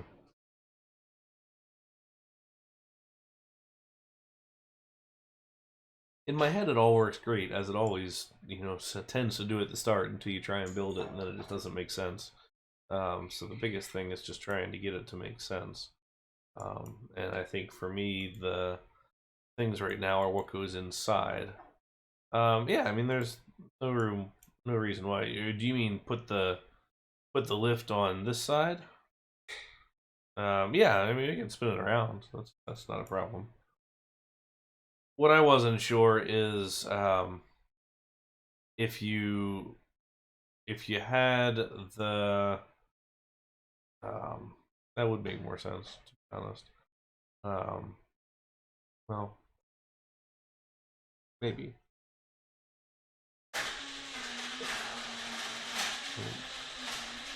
Sorry about that.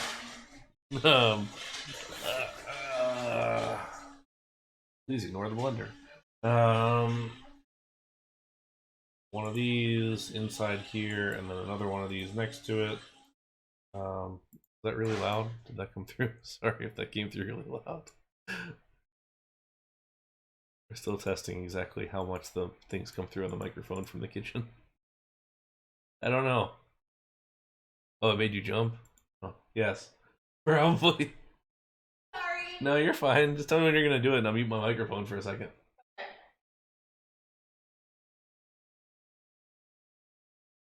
You would think that this would be a better directional mic. It's supposed to be. Well.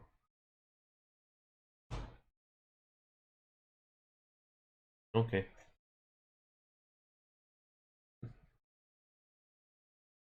Alright, I'm gonna mute for a second here so you don't get started.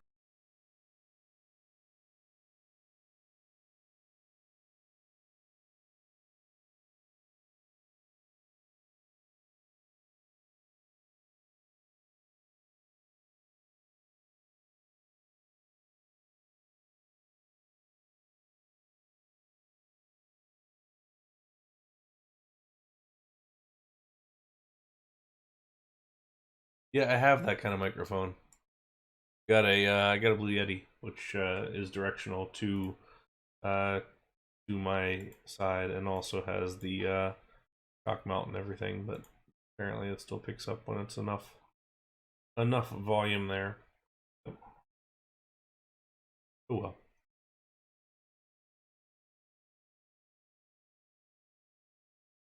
Okay.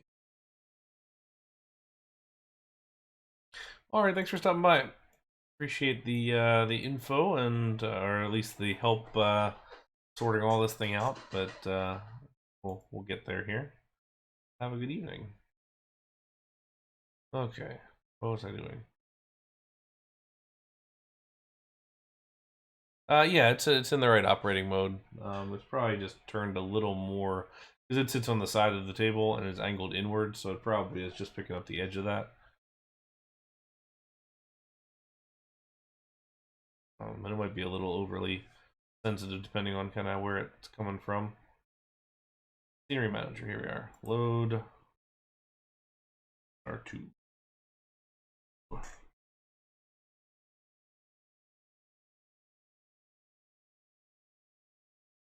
No.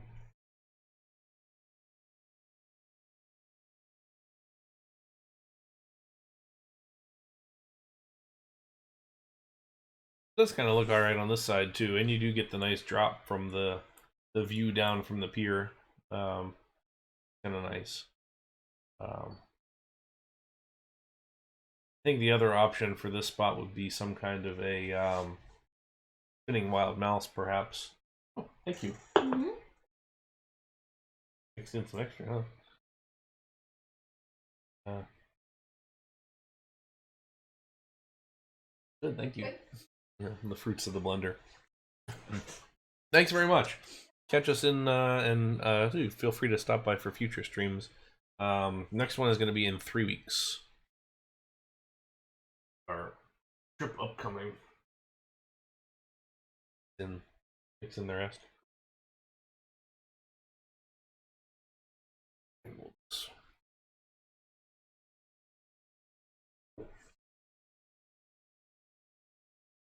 I feel like this is one of those things I just kind of have to just jump into and do. Or at least I need to do enough of the building itself to feel feel kind of better about that overall layout.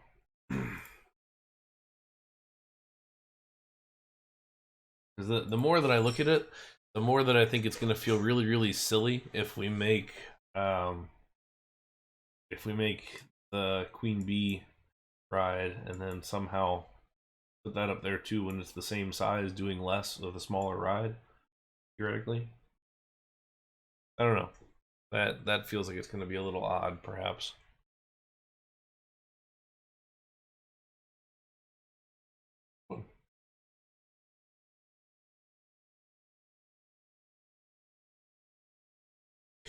As always, welcome your opinions.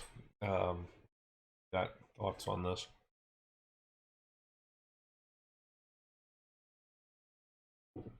Because all along, I was thinking that this ride would be some kind of a Jetstar or a Spinning Wild Mouse or something of that nature, but I don't quite know. Billy dog, what are you doing? I'll freak the cat out here in a minute.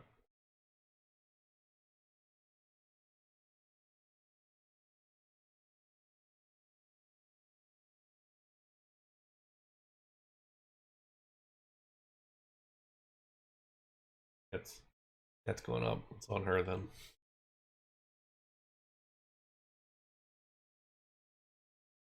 And well, we did at the very least through all that get the piece that we need for this. Um, so we do have.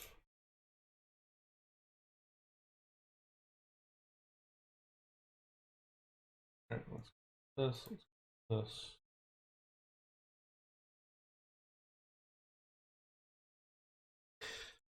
I could probably lower it by 1 unit. But the thing is, I think once I get the scale of the rest of this building in, I think it's going to look okay.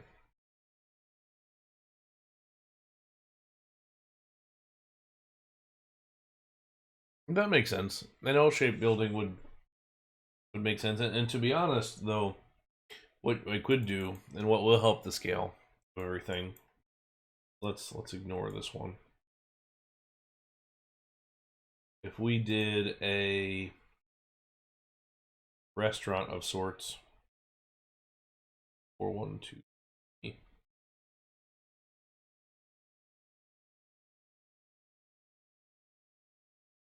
We did a second building that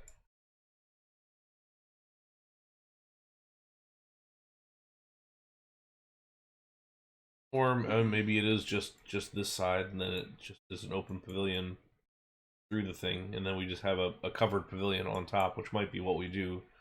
That way it keeps the overall scale down but it doesn't diminish the shape of the building.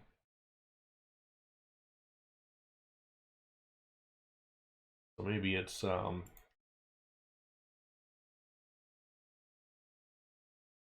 maybe it's like this, and then picture all this up on poles, so or stilts, I guess, and then you'd have probably be 6 across.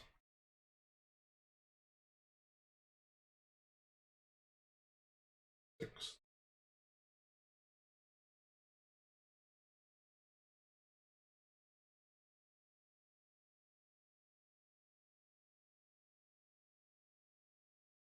It was moving down here.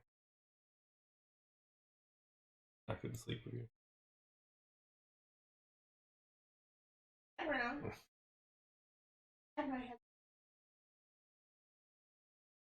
You did.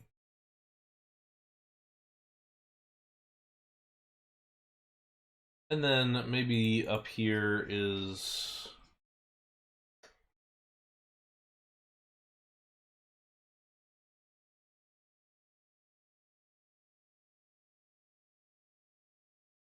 one, two.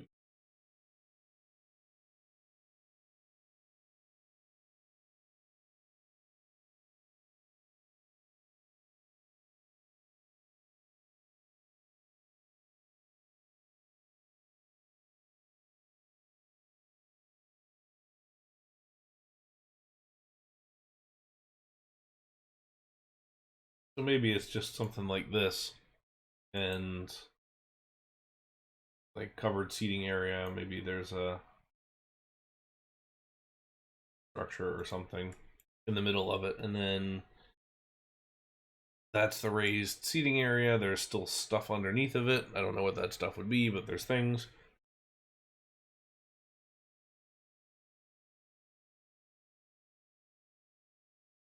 But general idea, I think, is there.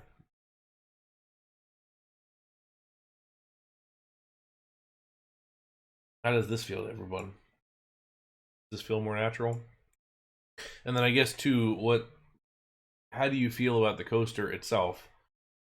Turned to what it is now, or leaving it this way? Personally, I like it turned. I like the lift out towards sea being a little taller, because I like the drop more inwards so that you're more looking at the other guests in the park as you come out.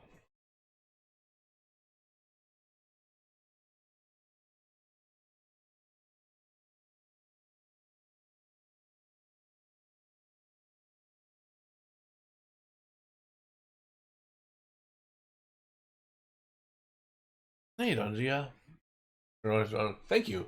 I appreciate it. We're in the process of building our Pier Park right now, and it's trying to kind of sort out what's the best fit for this area. So we're getting there. And hey, Jack the Boss, welcome. Yeah, cool. Just custom scenery poles for it right now, and we'll land it somewhere over here. We haven't necessarily chosen the spot yet, but haven't worked with the station yet. But we at least get the poles set up and to have the banding and everything. It's based on one at Santa Cruz Beach Boardwalk in California. All right, so I'm glad you guys all agree with me on that one um, for turning this in the right direction. So let's do that. This in this round, sure thing, not a problem. We're stopping by. All right, drop him here. Get our launcher. Click.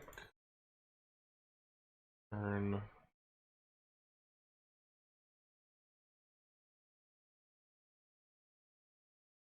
And it doesn't have to necessarily be like a bright red too. We can always do something a little more muted, perhaps, if if that's an issue. We think it's going to be a little just too in your face, because it'll probably be an older one.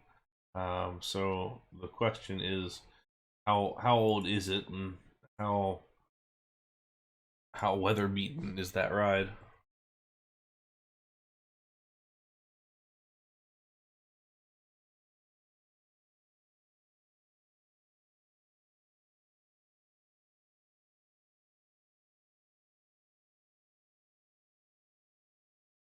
It might be. We might do more of the, or it might be more of the thing when you just kind of go for a little bit of a more muted tone like that. So all of a sudden you just create one darker, and it looks good.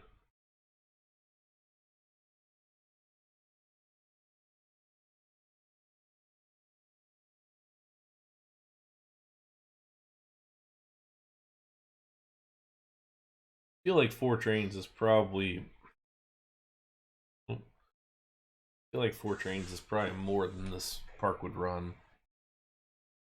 Like, I don't think this, despite the fact that it could, I don't feel like it would be a capacity hog. All right, let's go.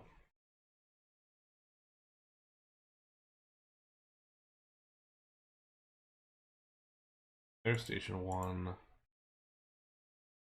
Here's station two. Exit.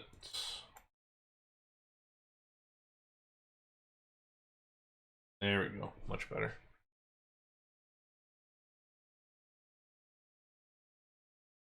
Lined up against that, but I would think we would be on probably 3 trains and then a fourth one. We can make our maintenance bay still back here. Would be fine. That just means this gets pushed out one more.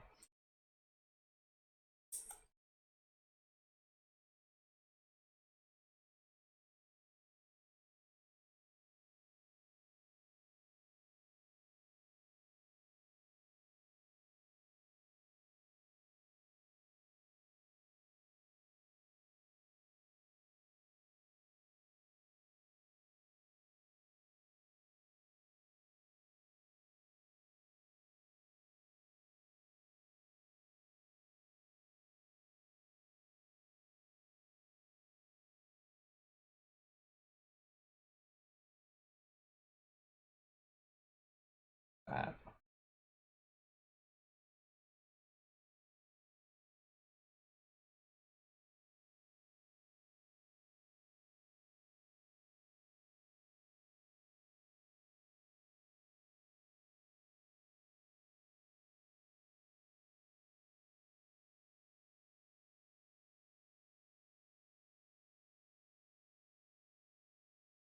We would just have like a lift access up to the top here, perhaps.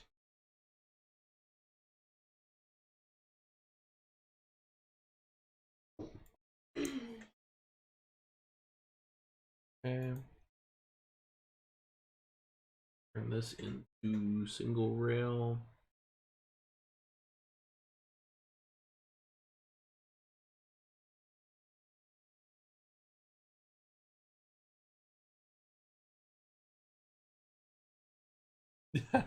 Yeah, I agree. It was kind of neat to see some of the backstage stuff on that video.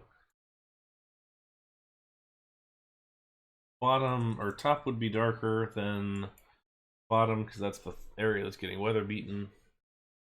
We'll leave it like that. And you get to see some pretty cool stuff.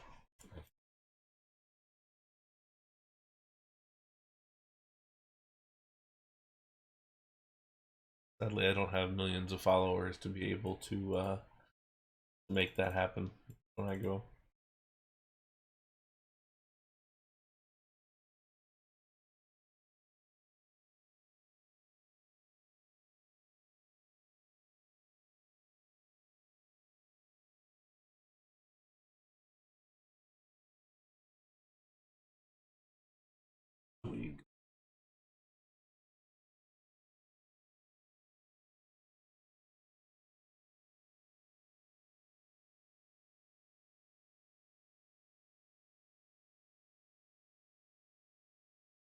This does now become the official introduction of half diagonals to this coaster, or to this park, which I don't know if I like.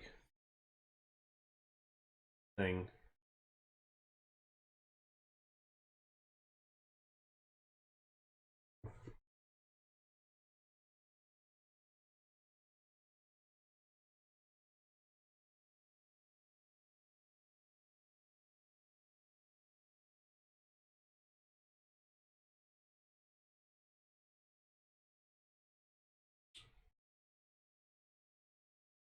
Out some of that.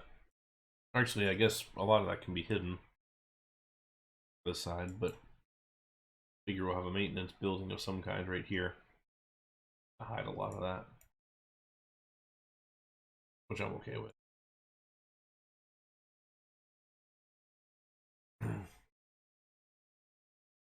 Out of curiosity, the Jetstar 2s are out there. And see what kind of color options we got to work. Mostly want to see what other folks have picked. Okay. Got red and white. Very standard fairground. I ought to see if I can try and do some of these lights. Like, that could be an interesting object. Is those like little crown looking things there with the circles.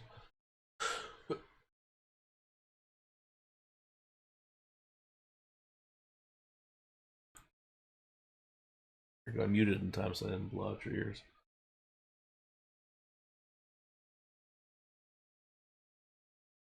That could be good to have those little details, and there's like this little shack here in the middle that I'm sure we can come up with some reason for that to be there.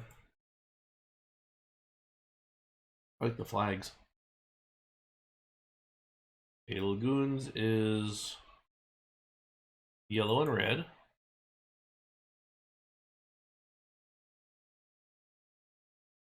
One feels older school with the kind of rusted track, blue-ish with the white.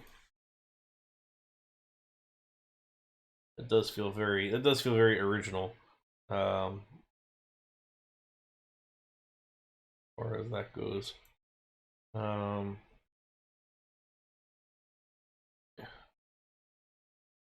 Yellow and half blue, half white. I don't think we're gonna do half of a paint job. We might.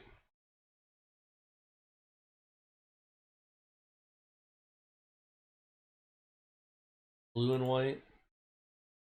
I remember this one when it got refurbished. This was sort of what I based mine off of, was the red and the blue.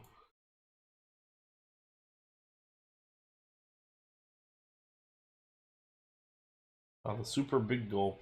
Awkward name for coaster. Blue and white. One is greenish yellow and black, maybe? Red and white. Oh yeah, that's what they added gigantic cars. The giant sides. Those are so weird. Where is that now? Is that still in existence? Okay, that's not.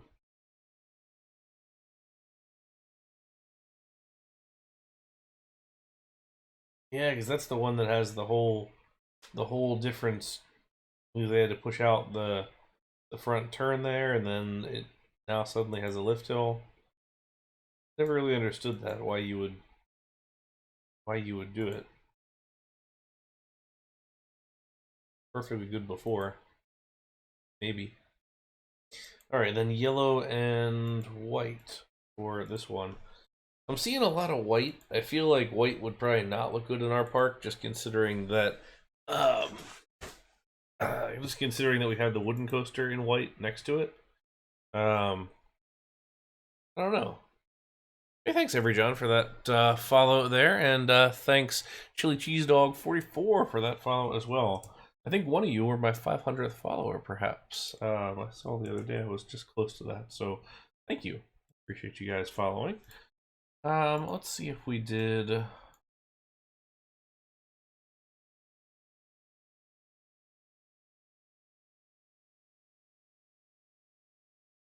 Kind of really bright or slightly muted there. Did you change the colors in Scenery Manager?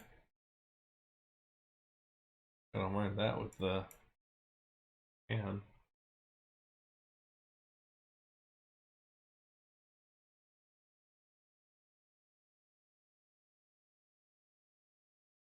Um,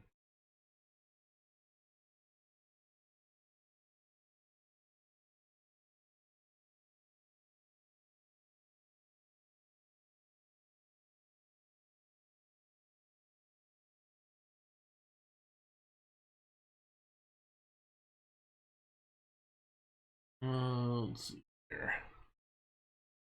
Search for. Sounds like that looks incredibly difficult. No, I don't mind the yellow and blue. I do like the red because that was definitely the red and blue felt like a very classic Schwarzkopf look to me. Um, but what else do we have? We can do the more muted red.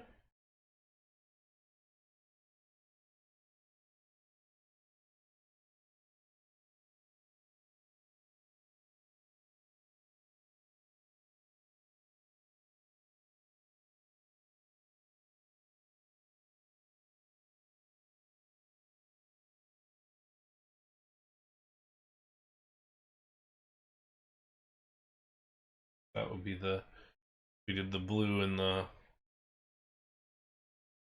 get an idea of what it would look like. I'm curious of how difficult that would be. Scenery manager.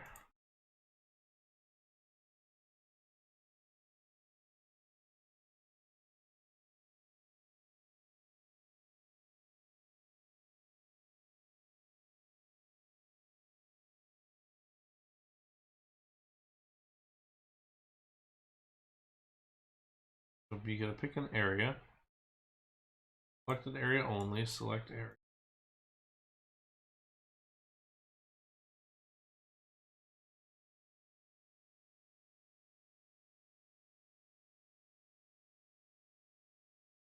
Select.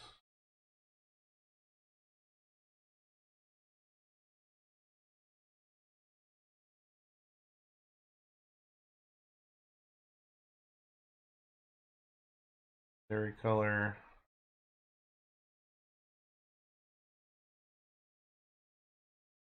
Oh, that's pretty cool.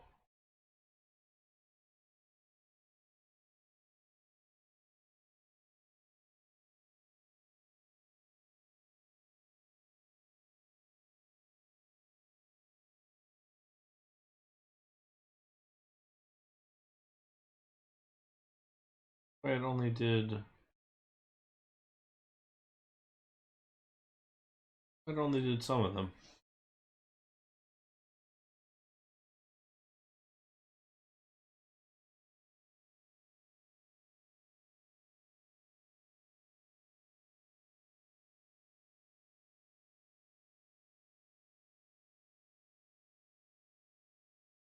Could you not do any small scenery?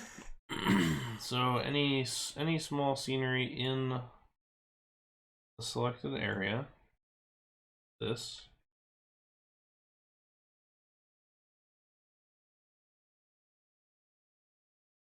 Yeah, this is new for me, Mav. I've never explored. Okay, so I gotta reselect this area. Then the white and white. There we go. Look at that. That's cool. Okay, that's very neat.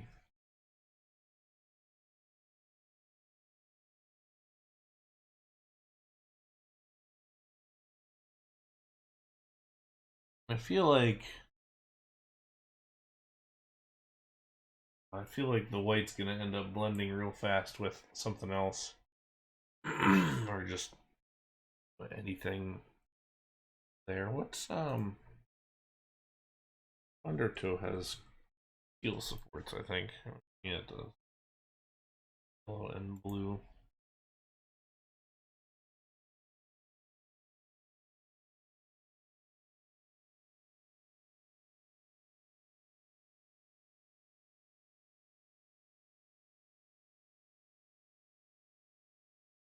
Update it now.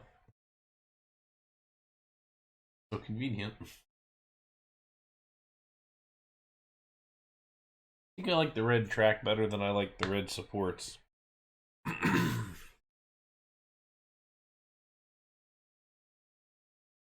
As far as that looks. Be darker is better.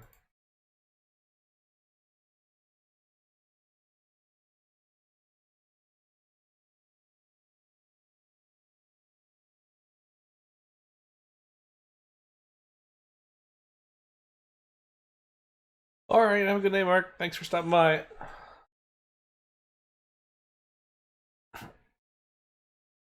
Oh, yes. I mean, it is pretty impressive. I had no idea that this was a thing. All right, so if we do the darker one, we have to do darker ride wise too. But not sure that fits.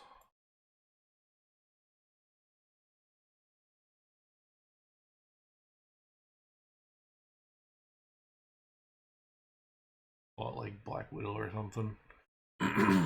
He really is. I mean, it's changed the game as far as just what you can do with any of this kind of stuff. It's incredible.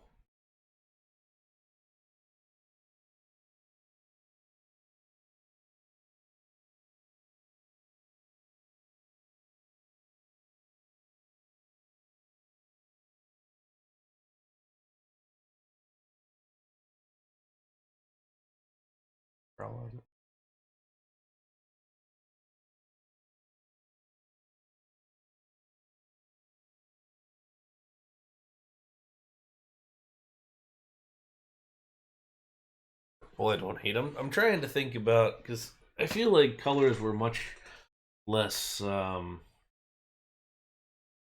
less interesting back when, like 80s, 90s install for some of these coasters. I feel like color schemes were less out there, so you were getting a lot of like white and red, or blue and red, or blue and white.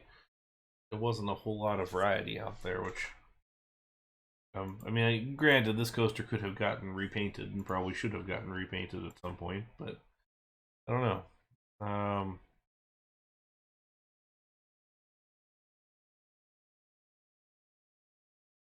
We could always go for more like that ice type color, and then do the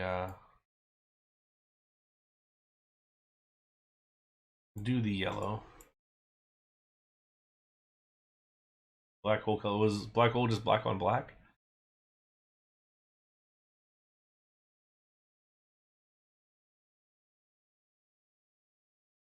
I don't mind that with the. I don't mind that with the ice blue.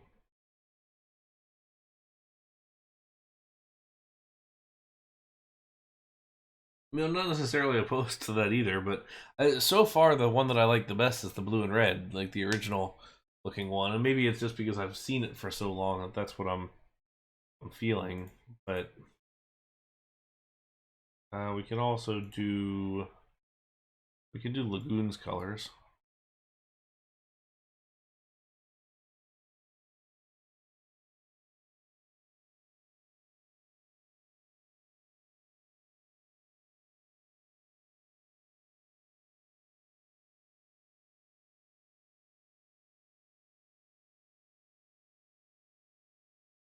To be honest, this may be the one because it's bright enough. It's sort of generic older style colors, and it has that nice theme park brightness idea.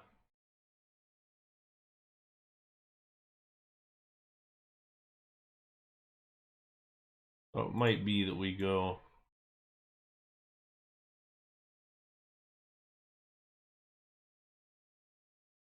this way.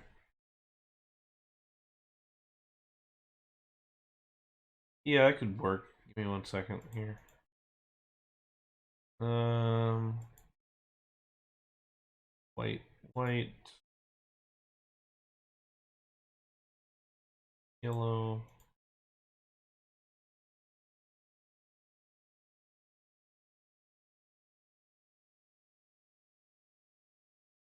Yeah, I mean, nothing to say that they couldn't do that. This palette, I don't know if it has.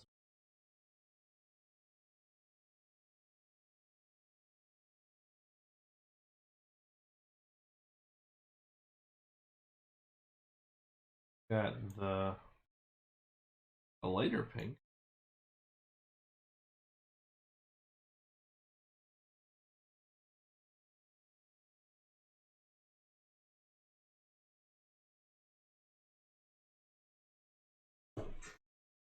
I kind of wish there was a faded yellow because that kind of looks like a faded red. It's like Accelerator's old colors.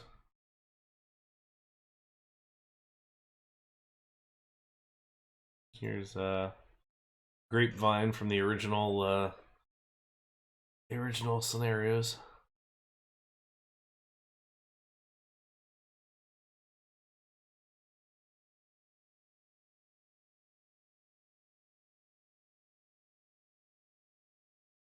I don't know. That's probably too washed out, I would think. Is yellow as a whole is definitely more of a punchy type color. you definitely want to have something that looks a little more um oh,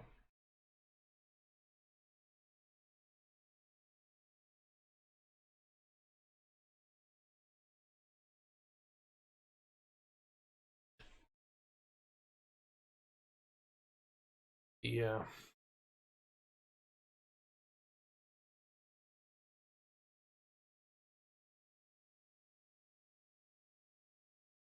I've always been sort of kind of partial to these um of McDonald's colors, I guess.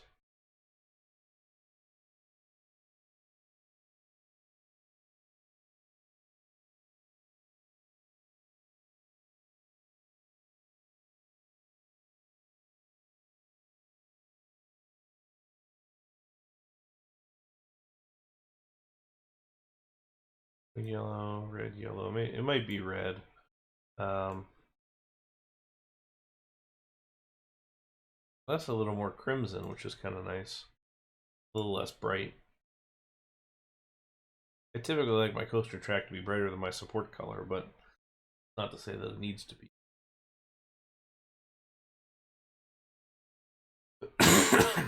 Feels like this would mix well with the color schemes we got going on now. Out of curiosity, because I haven't done it yet.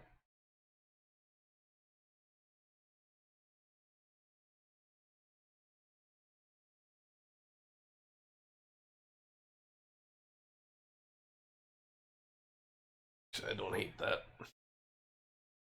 I don't hate that at all. You think the inverse would look good?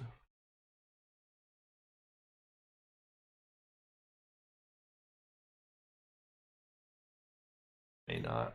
But you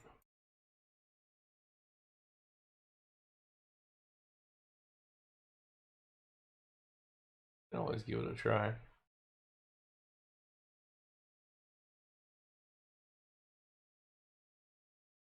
Yeah, that one definitely feels more classic. Um, let's okay, any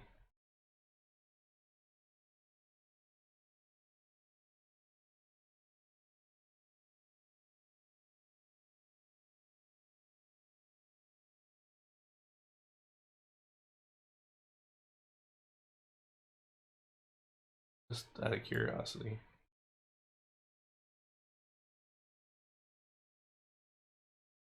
No, not not at all. I don't like that. Right.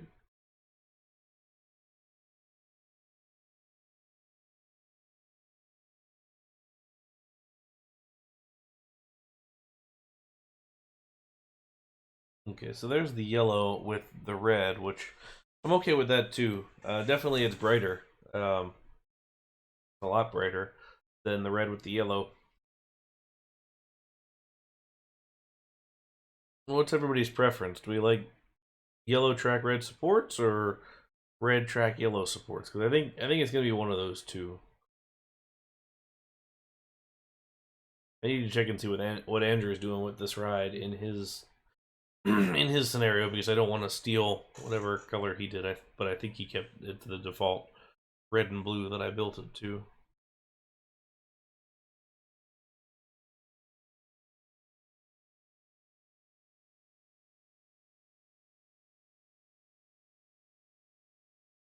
But I think I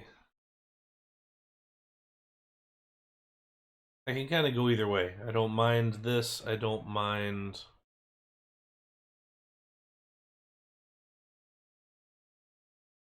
No. Yeah, it is great timing. Yours is going to be released well before this is ready. But um, mostly, I just didn't want to copy what you did in yours. All right, large scenery. Let's search that.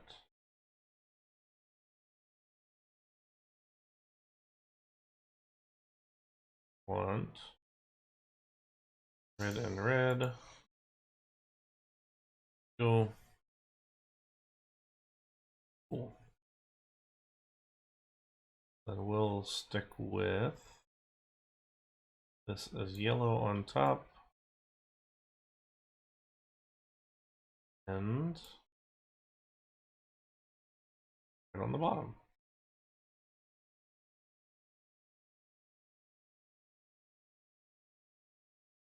Okay. There we go. Thanks for everybody's opinions on that one. It's 6 o'clock now, so that might be the place to call it, since I don't really want to get into anything else. One of the things that I do want to do next time around, or even off stream, is think about what's in this building, or how this building is formed from a size perspective. Because I'm not going to be too worried about what goes inside, but hang on one second. Excuse me. We can fit stuff inside. I am curious about how best to build it so that it doesn't have it doesn't look so massive. We don't really have many big buildings in this space, although the nice thing is we're already sort of establishing it. Like this 4x8 building was one of my larger ones, and now we're doing a 10 by like 18 size space, so that's pretty big. I also want to see just how this is going to look with the view decking and everything else on top of this whole thing. So that's going to be a question, I think, here moving forward, as to what we have to do for that, just to make sure that this is all worked in together. It needs to be, but all right. So like I said, I think that will wrap up here. If you haven't yet, feel free to join our Discord channel, where we have discussions about this and other stuff. You can post your work, and just a place to go hang out. So far, I think the most popular channel is the What's to Eat channel, which is not too bad. Yeah, I mean that's the goal. Is trying to make this not look like a giant building with the with the coaster on it, like you say, drawing the focus away from the giant building. I want to break up the facade a little bit to figure out how that one goes. Just so whether we do some facade work on it or whatever to make it look less gigantic, we'll see. But and thank you, Chiwoon Bram, for that follow. Welcome in. Unfortunately, we were just wrapping up for today, but thank you for giving the follow, so you'll get those go live notifications. As far as streaming goes, like I said, this is the last RCT stream for vacation prep here. So we will be live again on Sunday, 3 weeks from now. So the next 2 weeks I will be in the UK. And hey, welcome. The future is Euro. Thank you also for that follow. Welcome. But like I said, in the chat there, you'll find the link to our Discord channel. You'll find a link to the YouTube channel as well, where I post video reviews and things like that. Not so much here recently, unfortunately, but we'll be getting back onto that here at some point in the future, hopefully after this trip. I am maybe going to be on this Thursday playing Parkitect, or could be Wednesday, but that's going to be final prep time, so I may be busy packing, but we'll see. Either way, hang out on Discord. It'll give us give you the go live and all that kind of notification and stuff. But anyway, as always, thank you guys for hanging out. Appreciate the feedback, appreciate the conversation, and we will talk to you later on. So, until next time, thank you all very much for watching. Have a great day. Bye now.